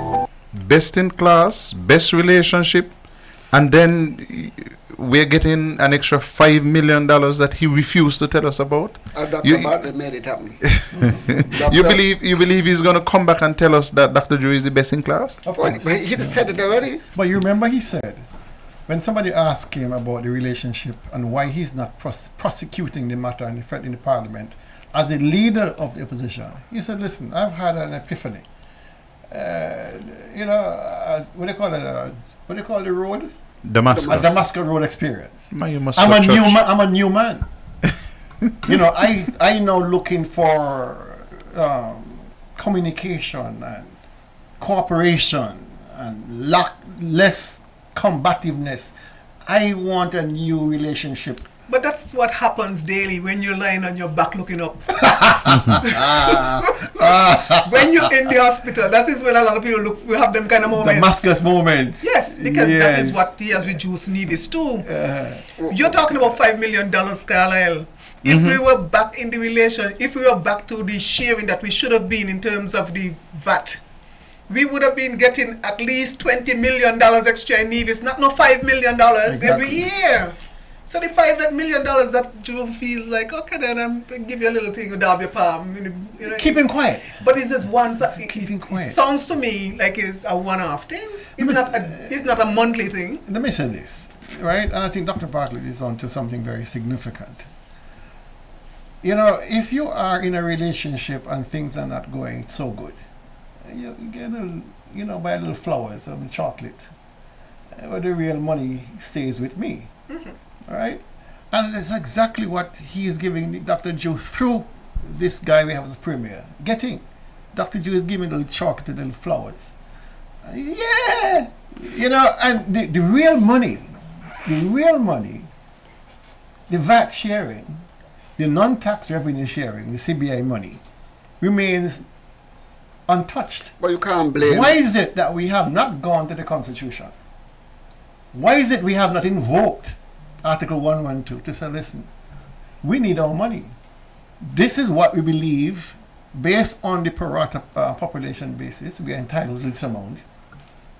We want to go back to the VAT sharing arrangement because it's in the Constitution. Everything that we're saying that we want is guaranteed in the Constitution. But that's not likely to happen under CCM. The question that must be asked is, why hasn't either the federal government, which they will not do, pursue this line of argument, or why hasn't the NIA, which told us to send them to Church Street, all three blind mice, send us to Church Street, and we will bring back the goods to Nevis. But they can't do it, Dr. Daly. But hold on. If you are the leader of Nevis, the premier of Nevis, and that is why people are advising him not to take leader of the opposition, because you can't be begging for your back and stopping with your hand at the same time. You can't be done. Right? It cannot be done. It's practically impossible to do. You can't be begging me to increase your subvention to Nevis and at the same time slap me about and say you want to go to the World Bank or you want to go some adjudication for your fair share. It can't happen. But that is why he should have given up that seat to be the leader of the opposition. But he wanted to name the senator. And look who he named. Look who he named. Jesus, man. Listen, we have to face some realities in this island of Nevis. One of the first reality we have to face is that the Concerned Citizens Movement, when it was established back in 1997, it was never established with the good of the people of Nevis. 87 at heart. And I concluded that when I listened to our former Premier Amory, when they mounted that bus there of Simeon Daniel, when he would have looked at the nation and said that he served with Dr. Daniel for 3 years, he saw the plans that were there for the development of the people of Nevis, and he emphasized plans that we were benefiting from back in 2014. So he saw the plans, but yet he formed an organization to undermine and to destroy all of those plans that was good for the people of Nevis. We come to the revenue sharing mechanism, Dr. Daly, and we are passionate about that. But we cannot blame Sinkits. We must blame Nevis. Because when 1992 came into being, Advanced Army got into administration, one of the first things that he did is put an end to a revenue sharing mechanism that is enshrined in the Constitution. And I guess Simmons was glad to say, all right, go along where you want to go. That's what you want? Go ahead, it's better for me, I want more for myself. We came back and we had a VAT sharing mechanism negotiated by Mr. Perry, a wise leader, and Dr. Denzel Douglas. Van Samuel came in again and said, hell no, we don't want nothing out of this. Will they mash it up again? Mean Sinkets ain't looking over at you. It is your fault. Can Mark Brantley and CCM go down now to the federal government and say, listen, hey, you're treating me unfairly, I'm not getting what I'm supposed to get in based on the Constitution? No, they can't do it. Yes, they because can. they're the ones who say they do not want it. They have to. Let's try the phone lines They again. don't want it. Let's try the phone lines again. Good evening, caller. Good evening. Your volume is way low, but go ahead, try again. Good evening, sir. How are you doing? Better. Okay. What I have noticed is that you have not continued the rest of that tape that the Prime Minister answered the question to. I have it lined up. Well, please do, because you can't get off on a tangent to come talk about all that the money that is coming, and we don't hear the rest of what the Prime Minister has to say, because some people think that the revenue sharing is just all there is to it. The amount of things that the Prime Minister, and well, we knew that before, right? So could you please pursue with the tape so that the rest of the world I have it, but that section is nearly 6 minutes. And I did not want to go to 6 minutes worth of tape in addition to what we had played before the discussion on the first part. Otherwise, you would lose the first part. So, trust me, we have it lined up. I have good people out there, you know. They listen to these shows and they send me the clips. They even cut them for me. Yes, so I'm saying, okay, Carlos. Thank you, caller. Bye. The Nevis Island administration, which is managed by CCM at this moment, do not has the moral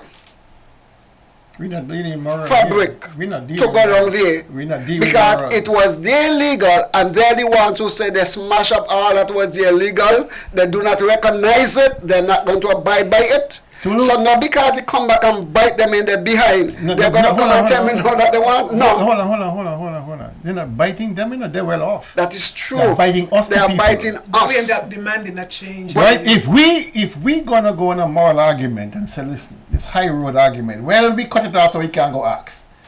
When you offend your wife, what you do? You apologize. Okay, good. That is when you and your wife has a good relationship. Well, they say they got a good relationship now. Listen, I am not. When it comes to money and the people and the welfare of Nevis people, right, and the rights of Nevis, we have to forego certain arguments. The argument is these monies that should be flowing to Nevis are constitutionally provided for. True.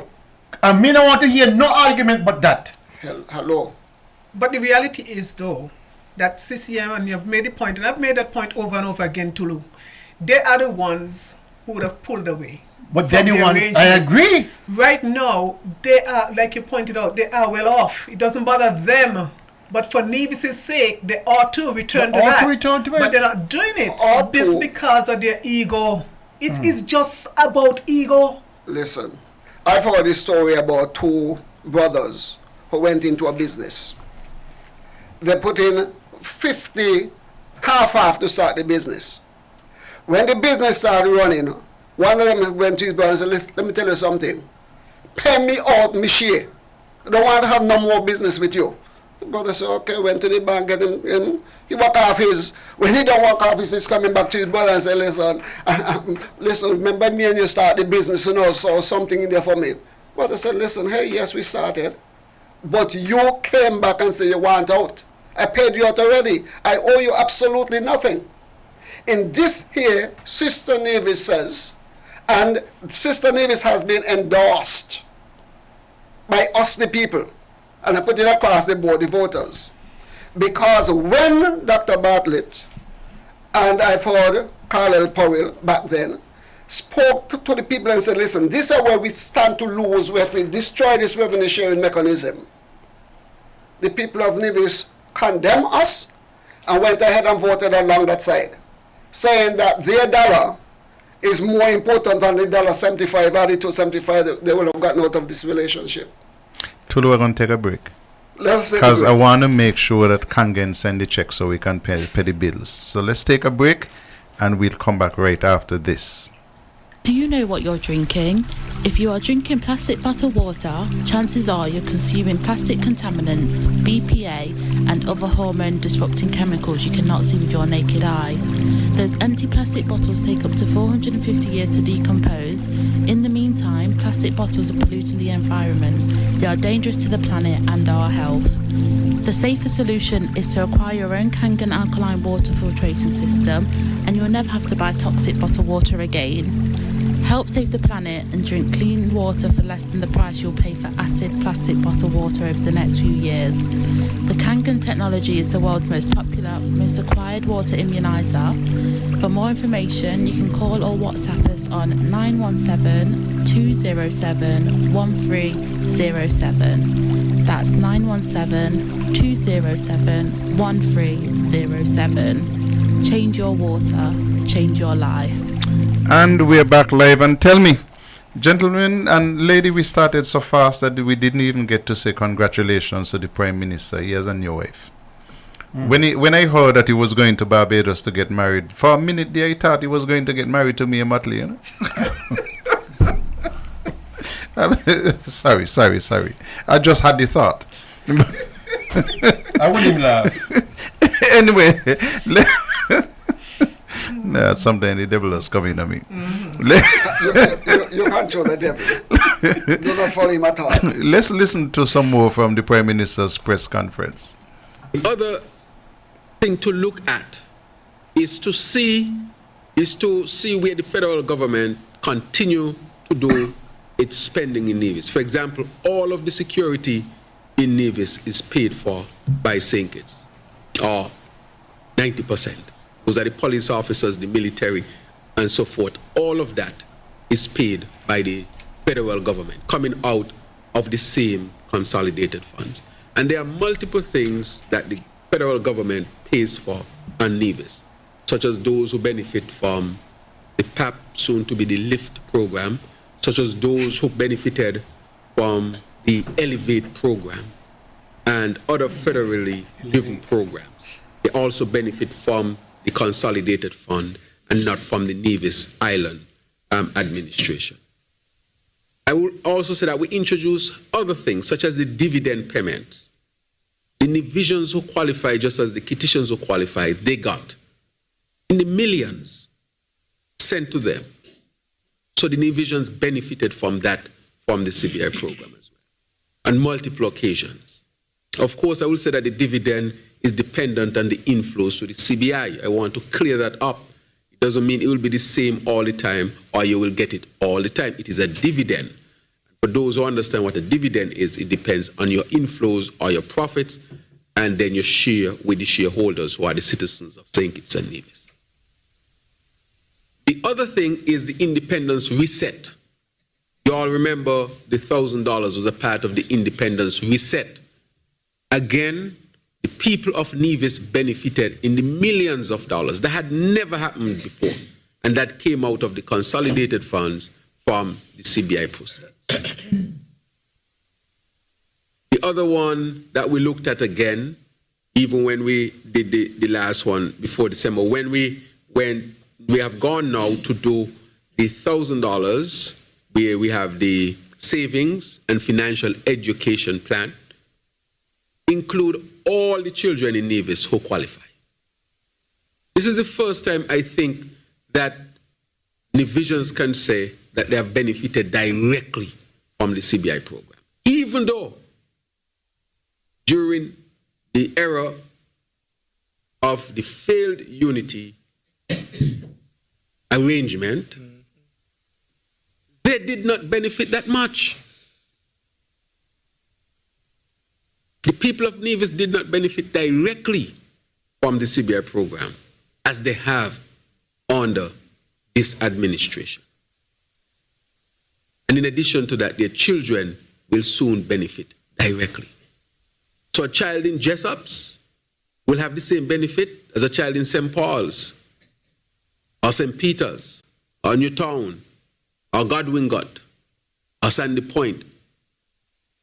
Same as a child, give me a place in Nevis, Butlers. Hard times, We're going to change it. We're going to change hard times to good times. Morning Star. What I'm simply saying is that there shouldn't be any difference in terms of those who benefit. So if you look at that, you'll recognize. Even when we did the college and where the process, when we did the back to school help, divisions were included. So we are keen to ensure that our brothers and sisters in Nevis are not excluded.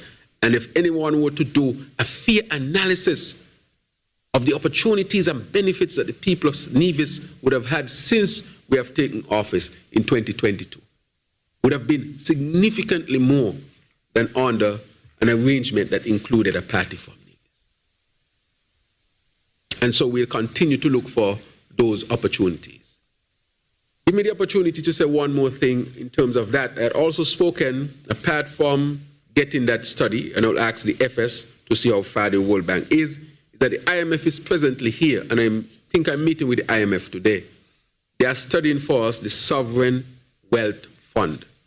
And when I came, I told the FS that we are very serious about establishing that fund. That fund can create an opportunity to be more sustainable. That fund can create opportunities for our continued development. But first of all, is to have a fund to deal with any unexpected major disaster that can ravage St. Kitts and Nevis. And that fund will cover both St. Kitts and Nevis. Nevis will not be excluded. And so just to follow up, that one is almost to its completion, and I'm sure the sharing of the revenues, because what he's talking about is the sharing of taxable and non-taxable revenues. The Constitution spoke to the taxable. Of course, it didn't speak to the non-taxable, which is the CBI program. So that is what we want, that arrangement. But suffice it to say that all the benefits that we have offered through the CBI program, apart from the $5 million per month budgetary support that the Nevis Island administration gets, Nevisians have benefited from dividends, reset, and the other programs, many other programs that are run by the CBI, and from the grant endowment that we receive as a country that was hidden from them by the former Prime Minister, the immediate former one. All right, so I just wanted to answer that one. We're back live, and that's quite a mouthful. The Prime Minister saying all that he has paid for Nevis and the people of Nevis. Somebody should tell him that the reset didn't touch Nevis. Nevis, the people who do business with Neblek never got a reset. People who do business with the water department never got a reset. The same thing with the housing and so on. Those resets didn't come to Nevis. And by the way, Mr. Prime Minister, you should come Nevis. I mean, you don't have to come alone now because you got a new wife. I'm saying to you, there is no reason for the Prime Minister only to know one place in Nevis. You remember he said Jessops? And then he said, give me another place? You got to come to Nevis, Mr. Prime Minister. He's going to change our times, huh? Yeah, he said he's going to make it good times. I like that. But I don't know, in this era, the Prime Minister should not be speaking in the abstract. He should be telling us that all that he has sent to Nevis amounts to $10 or $20 or whatever, and let us make the comparison. Because we are pretty sure that the previous administration would have sent over at least 500 million. So we want to know if money is sent over are well spent. And so it would help, I think, in the discussions, if we're going to be frank and open, if we're going to be transparent, if the Prime Minister could come with some figures next time. I would encourage him to do that. And the Prime Minister should also say to us, listen, when I say 8% increase, the people in Nevis must get 8% increase, not chop it 5%. He must say that when I tell you that you are going to get 10% increase, you should get 10% increase on your salary, and not no 5 and a deferred 5 and a further deferred 5. You said on your swearing in you want to be Prime Minister of the Federation. You are the Prime Minister of the Federation. Well, listen, when you say something, it must apply to the entire Federation. But you know how it starts? You got to come Nevis. Can I just remind you of something else? Sure. The people in St. Kitts are being able to manage their monies a little easier now because they're getting paid Every 2 weeks, yeah. Let me say something too. Dr. Daly a question. Yeah. Or twice a month, sorry. The Premier said that basically school children in St. and Nevis are getting the same benefits. Is that correct? No, because laptops are shared in St. Kitts. And I don't know that the schools in Nevis have benefited from that laptop program. It's in the pipeline. And secondly, Daly, are coming to you right now because you're the best person to come after me. I am told that people go to CFBC free. But I am told people at the Sixth Farm College here in Nevis were sent invoices and told you have to pay X amount. Yeah, of course. Okay. And I think the rates went up. So the freeness in St. Kitts at CFBC does not extend to Nevis? No, it does not. It never did. But let me say something else. The largest single employer of PEP, soon to be LIFT, is the NIA. The NIA has hired more PEP workers than any other institution in Nevis. I'm not saying they should not be hired. So when the Prime Minister is talking about the things he do for Nevis, he should actually qualify that and say the things I've done for the government of Nevis, not so much the people of Nevis. We have benefited definitely from employment. But when you are sucking up, when the government itself is sucking up the employment opportunities because they don't have the money to pay, especially for auxiliary workers, then where does that leave the private sector? How does this help the private sector? It boosts the Premier because he can get, you can say, let's give a job, you vote for me. I put 2 people in your household, I want the vote. But there must be a distinction between those persons who are actually working in the private sector, where they're more needed, than simply, getting persons to go on the government payroll, to sit like an office doing nothing because the government has the power to facilitate their employment through PEP. That's something serious. That's happening. You go to the port, you go to any institution, NASPA, anywhere you go, Nevis, where the government is in control, public sector. A large percentage of their staff are step workers. Step workers. The government here in Nevis is not going to say that. They're going to tell you how much people they have working for them. The Prime Minister should know. But I agree, Dr. Bartlett, when you come to these press conferences, you come armed with the figures. Like his figure about the subvention to Nevis is not correct. It's not $5 million. It's $5.5 million. It's $66 million a year that the government gets. Not 5 million. It's 5.5. All right. We got that figure from the former Prime Minister, Dr. Harris. He says 66 million. They agreed on it with Mark Brantley. All right. So all those institutions, all those federal safety net programs, whether it's STEP, PEP, PAP, Pay for Peace, they're all been funded by what? CBI. The money goes in from CBI into those funds. It's not from the taxes on St. Kitts. It's from CBI. People must understand the difference. So when you're paying those federal programs through CBI, you're not using the taxpayers' money on St. Kitts. Using all of our money. Because it's federal money. And that is why it's so important that we understand what is the total pot of money we have coming in, what is there, and what on a per rata population basis belongs or should belong to Nevis. We should not be administered those programs. We must have our own programs. To be fair. To be federally administered through where determination is made on St. Kitts on who you employ on Nevis.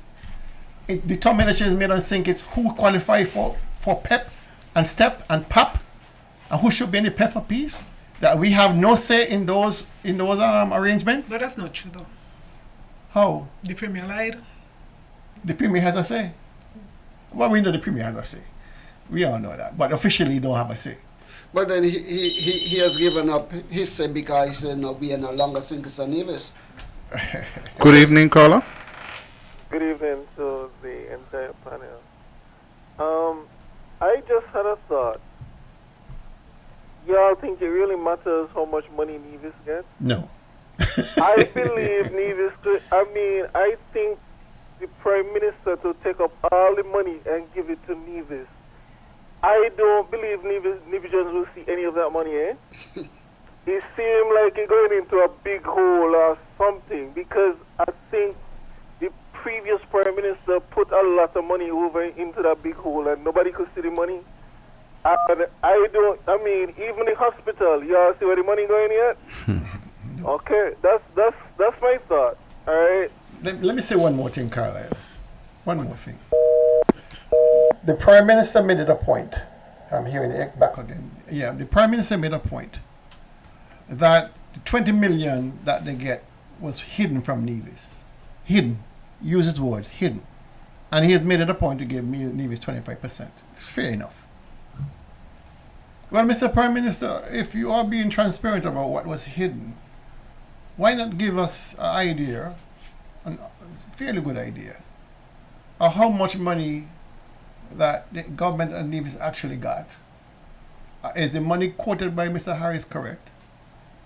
Can you give us an idea, or audited a report of how that money was spent? Do you have any interest in those kind of gymnastics to ask those kind of questions? Because if you're going to condemn the former Prime Minister to say that he hid money from Nevis, then you should also ask the Premier of Nevis, who received money from the federal coffers, to account for them. It's only fair. Why is the target only on the back of Dr. Harris? Why isn't it on the back of members who are present in that organization? Why is it only Dr. Harris is being targeted? Why not the Premier of Nevis, who, as you heard Dr. Joe say, his government was part of the construct and received these monies? It's only logical that if you want accountability, all parties must account, not just one or two. Everybody must account. And so I find it kind of disingenuous. Disingenuous, Dr. Bassett, to be targeting one person. I'm going to agree with your claim based on this. We are no longer St. Kitts and Nevis. When we were St. Kitts and Nevis, I remember... You're buying that argument too? Yeah. When we were St. Kitts and Nevis, I remember, I think it's this present Premier said, that the St. Kitts or the federal administration doesn't have any right to inquire into the revenues that comes into Nevis. Separate and apart, they can't tell the Nevis administration what to do with the revenue. That is when we were St. Kitts and Nevis. Since now we are no longer St. Kitts and Nevis, we are their citizens, and the Prime Minister is the head of state, then your reason coming into being, he has an obligation to ask about it, because he's the head of St. Kitts and Nevis, the citizen. So he should ask the question. We should know. And when you tell us that there was funding some way hidden from the people of Nevis, I expected him to say, listen, in that pool, he had in $20 million, we gave Nevis 25%. But having not told us what it is, I don't trust a thing. No, he left you to do the maths. He said we gave Nevis 25%. Of what? But I don't know what's in the pool. Well, he's expecting that if you get 5 million and you get 25, it's like when you're back in primary school, since then and therefore. Yes. So why not? What the maths? We're 98%. Yeah. So why not make it retroactive? The money is in St. Kitts. Why not make it retroactive? If you receive $20 million in the last 7 years, that's $140 million. How is that we only get 5 million? Daily, let me tell you something. If I had $140 million and I decide, listen, I'm going to give you 25% of that money, you ain't going to see the interest, eh? And the interest on that kind of money is big money. Big money. So you're going to just get the basic from the original sum. Anyway, I want to go to one other subject before we leave, because it's 9:45. I understand that this week a team from St. Kitts Amateur Athletics and so on came over to Nevis to look at the Mondo track and to have discussions, because we're supposed to have 2 days of athletics down there. I think we are getting the 16th and the 17th. By the way, when you go around, get a new calendar to look, because that's still the one from last year. We're supposed to have 2 days of athletics here in Nevis. And so for the discussions, the Nevis Island government sent out Troy, the minister, they sent out the permanent secretary, Miss Claxton, and they had people from the Directorate of Sports and so on. All of those people, high-level delegation to meet with them. Suppose I tell you that the Nevis Cricket Association requested an inspection of the E.T. Willett Park. And that was done to the Leewards Board, who of course intervened first with the West Indies Cricket Board. And they sent out a high-level delegation. Graham West, who is the director of the High Performance Academy, Miles Bascom, who is the operations person, the chief operations person for West Indies Cricket Board, and the person who is the chairman of the Cricket Committee, Enoch Lewis, who is perhaps the longest standing director. You think the minister came to that meeting in the park, the inspection? Yes. No. The answer is no. You think the PS came? The answer is no. The highest level official from Nevis was the director of sports. Highest level person. And you're talking about regional cricket. Please, West Indies Board, please come and do an inspection of the E.T. Willett Park so that we can see what we have to do. But in the meantime, we are offering ourselves to host regional matches. You should tell the minister that is a walk-up competition. Wait, no, that's not the minister now. The minister of sport is Troy. Oh, he's the minister of sport. Well, but regardless, you have such a high-level delegation from the West Indies Cricket Board. The Premier should have been present. Sure. Well, it tells you the level of respect I have for cricket over the years. It's shame because the state of the ETW Park, I wouldn't want to go there and represent and say, this is what we have to offer. Listen, there are two sports and Nevis who have put people on the West Indies teams. And I submit that those two sports are the worst treated in Nevis. We had a West Indies netball captain. Yeah, netball team and the cricket. Lydia Thompson Claxton, captain of the West Indies netball team, and Crescentia Pipsin of Lahati, one of the finest pair of hands you could have on a netball field. So and cricket produced 7 West Indian players, and those two sports are languishing at the bottom.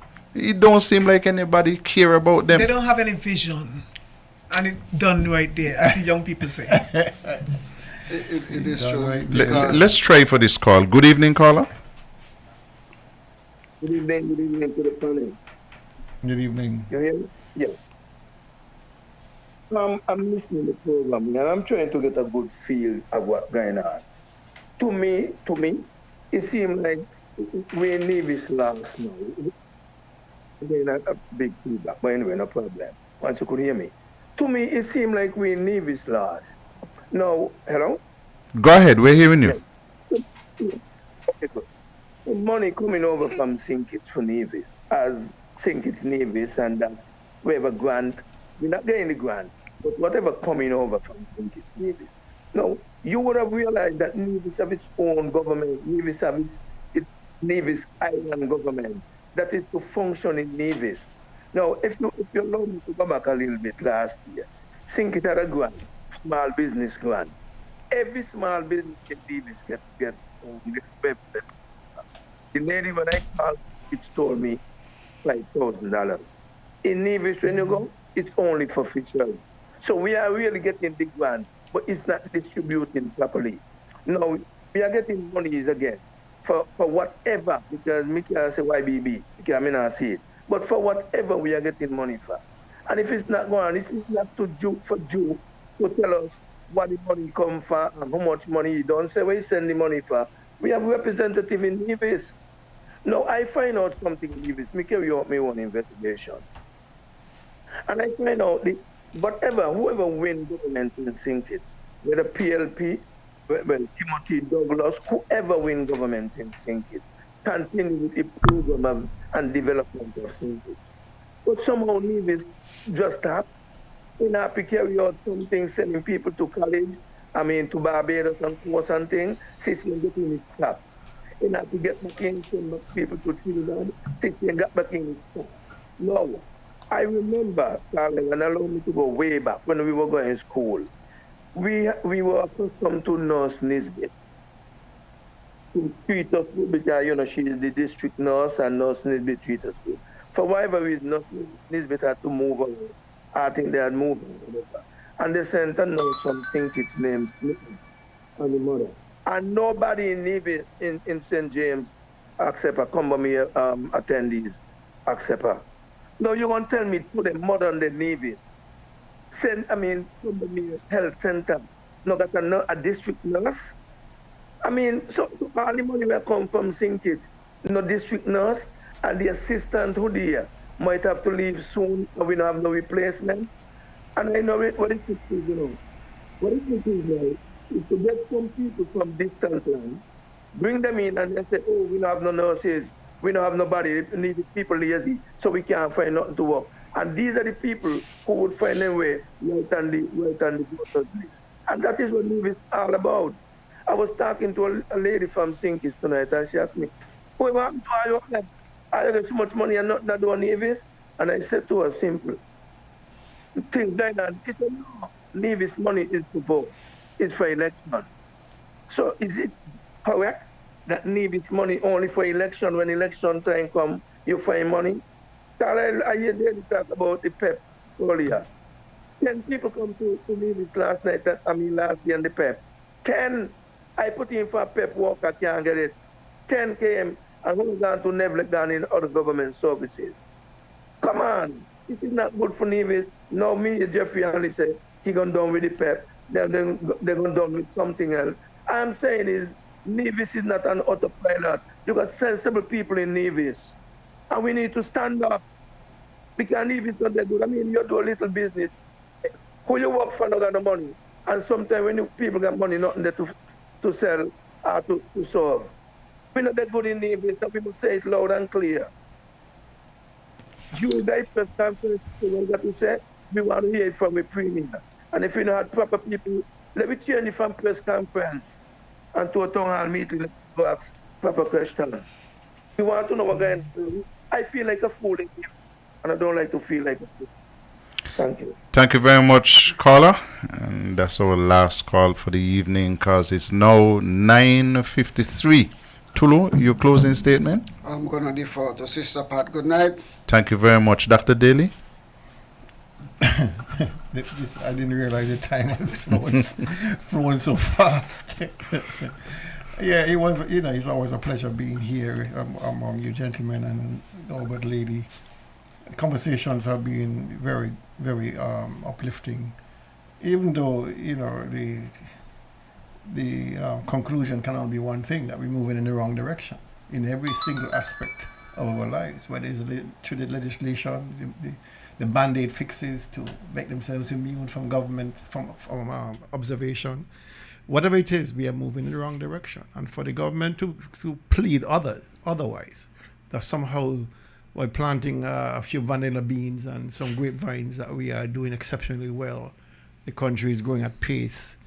When so many persons are having to transit over to St. Kitts to find work, it's incredible. The disconnect is severe.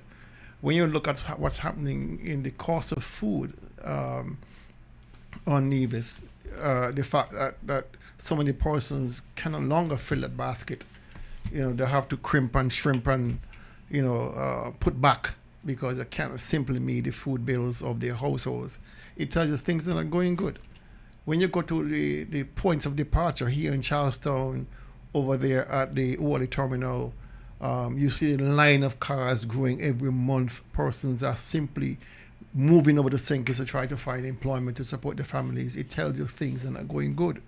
And so when the premier is trying to make you believe otherwise, that somehow things are booming and things are moving at pace rapidly on Nevis, you have to scratch your head and wonder what the hell he's talking about.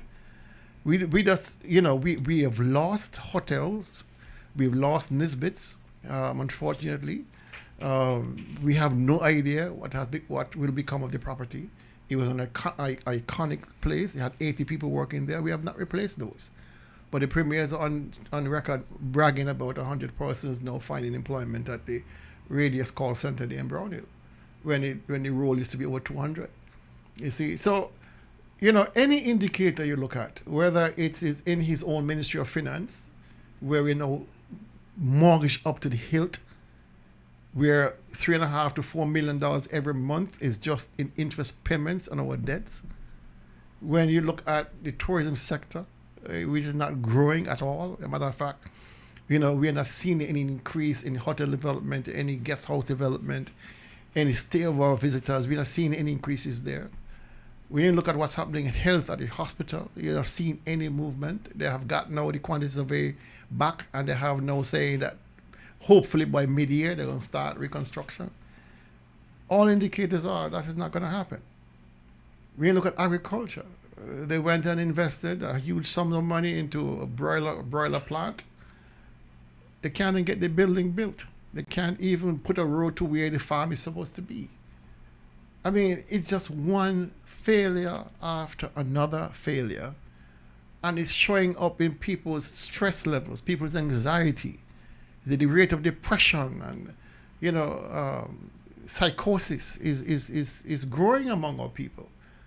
And you have conversations and people stressed out as to how they're going to make ends meet. The banks are calling them for their car note, for their mortgages, for their rents. Courthouse is full of persons who cannot meet the obligations. And the Premier is pretending that things are going well. I mean, I can't imagine much more of this, this neglect and this disconnect. Because if you are disconnected from the realities of what's happening on the ground, it tells you that you're not seeing the suffering of people. You're not feeling the suffering of people. I know Dr. Pat in her house to house, she always tells you that the struggle is real. She speaks to people one-on-one. The struggle is real. And certain persons are listening know that the struggle is real. Your net worth have been reduced under this government. You have less money in the bank. You have less disposable income. And so you have less room to maneuver. Then you have now the crisis of having to get education for your kids, to get health care if you get sick. Those persons who struggle with diabetes, who have to transit every day to St. Kitts for dialysis, because our healthcare system is not providing. Persons who come back home to retire have to return back because the healthcare system is not providing. But yet the Premier is telling you, don't mind that, the old wing can deal with you. But we're spending $19 million in a new wing that can't get finished. The idiosyncrasies of this government is so severe that if it wasn't so tragic, it would be laughable. But it's tragic. We are in a tragic situation with a tragic government that has no clue what it's doing, no vision for growth. The recurrent revenue has not moved, so they're prosecuting persons who bring in a few things at the port. They're extracting as much as possible so that they can meet the banks to pay them, make sure the banks are paid so they don't get embarrassed. In the meantime, we had a federal government who are propping them up by not questioning anything. They simply say, okay, it's our government, I deal with them. But to me, that's not good enough. If we are one federation, one prime minister, one government, then we need to act so. And I would finally ask the Premier, why is it that you have not instituted to go the constitutional route to get Nevis's fair share? You had a big song and dance about it during the campaign. Nevis's fair share, Nevis's fair share. All of a sudden, those drum beats have gone quiet. I want to know why. Good night. God bless. Thank you very much, Dr. Bartlett. Daily coming after you, I feel the ball. Oh, Lord, no, man. So I want to end on a more positive note, because that is very depressing when you have to look at what the situation is in Nevis today. It is very depressing, and my heart goes out to all those people who have to meet the bank and having difficulties and all those things that, the challenges that are here on Nevis are real. And I know we've heard long enough that you should ignore the noise, but I know Nevisians have come now to understand that that is not working, just to ignore the noise. And I'm glad that people are now tuning in to listen to the noise, Carlisle, because I realize that your listenership is increasing while on the other side it is decreasing, because hardly anybody would really stop by to listen to the Premier except to, reiterate what he would have said, something foolish most of the times. And so I'm glad that Nevis people are in tune now. It's unfortunate that sometimes you have to be brought to your knees before you can understand that a change is really needed so that you can live a better life in Nevis. And so I commiserate with my people, and I would continue to do what I can to make sure that we ask this government to be accountable, and we need to be accountable in dollars and cents. And there's too much that has gone on with the resources of the people, and we're not seeing it. I want to encourage the Premier seriously to consider asking Dr. Ju if they should get us a bridge. Let us start to collaborate on that, because we need to be able to access the prosperity that is in St. Kitts, because we have to recognize that the situation that we're in now, we have very little left as it relates to a capacity to rebuild on our own. 12,000 people can't pay for the damage that has been done over the past 10 years. 12 people can't pay to get us out of it. And so it is only common sense for us to be able to access the prosperity that exists in St. Kitts without any additional hardship being meted out to our people, as Daly would have spoke about earlier, that people have to be now going across the narrows every day, and that is costly in terms of time as well as in terms of the dollars. And so that is a project that I think is sorely needed in order for us to get the kind of integration that we need between St. Kitts and Nevis economically, because St. Kitts is far outpacing us, and that is not fair to the people of Nevis to just watch the progress in St. Kitts and can't access it, even though Dr. Drew says that he sends over what he can. I mean, we appreciate what you send, and like Daly would have said, it is time for you to send us a fair share. Carlisle, the positive note that I wanted to end on, and I know that you're very good at advertising these things. Remember that we have our raffle to try and bring home people for Culture Armor 50, and we want to engage everybody out there, because this helps us to raise funds. Remember that we have to pay the greedy man. And remember, that is what it says. You know, I saw there's this post that I saw someone made on Facebook, and I had to capture it, and I keep, sending it out to remind us that poverty, we can really eradicate poverty. Not that we don't have enough money to eradicate poverty, but we don't have enough money to satisfy the greed of these people, especially the rich ones, and the ones who have become rich in a short period of time on the backs of Nevisians. And it's time for us to change that. So we are saying, rally with us. We are encouraging you to make sure that you get your tickets to come home. It's only $20 in your currency wherever you reside. Whether in the US, it's 20 US, in Europe, 20 euros, or in France, 20 francs. I don't think euros. only in England you have to know. There you pounds. go, in the pounds in the UK. That was just a small joke. But in any event, we're asking you to participate, support Carlisle. I would not be here again for this month, because it's only once a month that I'm, being asked. Said there's some space set aside for you to join us once a month. So I'll be back again next month with Carlisle and Tulu, if Tulu would allow me the space. And so until then, I'm asking our people to stay safe and be good. Okay, and you'll hear more about the raffle next week. We'll make sure that we have it front and center. And those of you who supported the Women's Arm launch, I must tell you, I'm a little disappointed I didn't hear anybody from the Women's Arm call in to say thanks about that. But maybe they're still wrapping their heads around what happened last Valentine's, Wednesday gone. My understanding is that the event was close to sold out. Sold out. Very well supported. There are a number of persons from overseas who supported the luncheon by sponsoring lunches for people. I know that there was some little mix-up, because some people said they were sponsoring, but the names didn't quite get to us. So, but I would always apologize for that on behalf of the Women's Arm. I was not here on Nevis because I'm doing some work over in St. Kitts. I gone over. I'm doing some work in St. Kitts, so I was not here for the luncheon. But my understanding is that the demand was high, and I'm happy that people were in full support of the Valentine's lunch. I want to see the same thing happen for the raffle, because you have a chance of winning a return ticket. So you want to come for Culture Armor 50, you have a chance of winning a return ticket. It's only $20 per ticket. 20 of whatever currency you earn, you live in, you spend. So Canadian, euros, pounds, dollars, wherever you are, with a couple of slight exceptions. Is not 20 Guyanese and is not 20 Jamaica. You are going to have to pay in another currency, because 20 of that ain't enough. Okay. So we thank you again for being with us. All of you who take part in the show, even just by listening.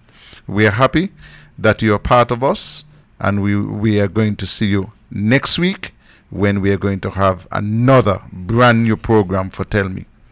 See you next week.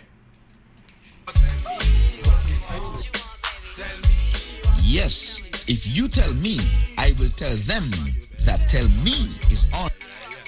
Did somebody say tell me? Then tell me about it. Tell me.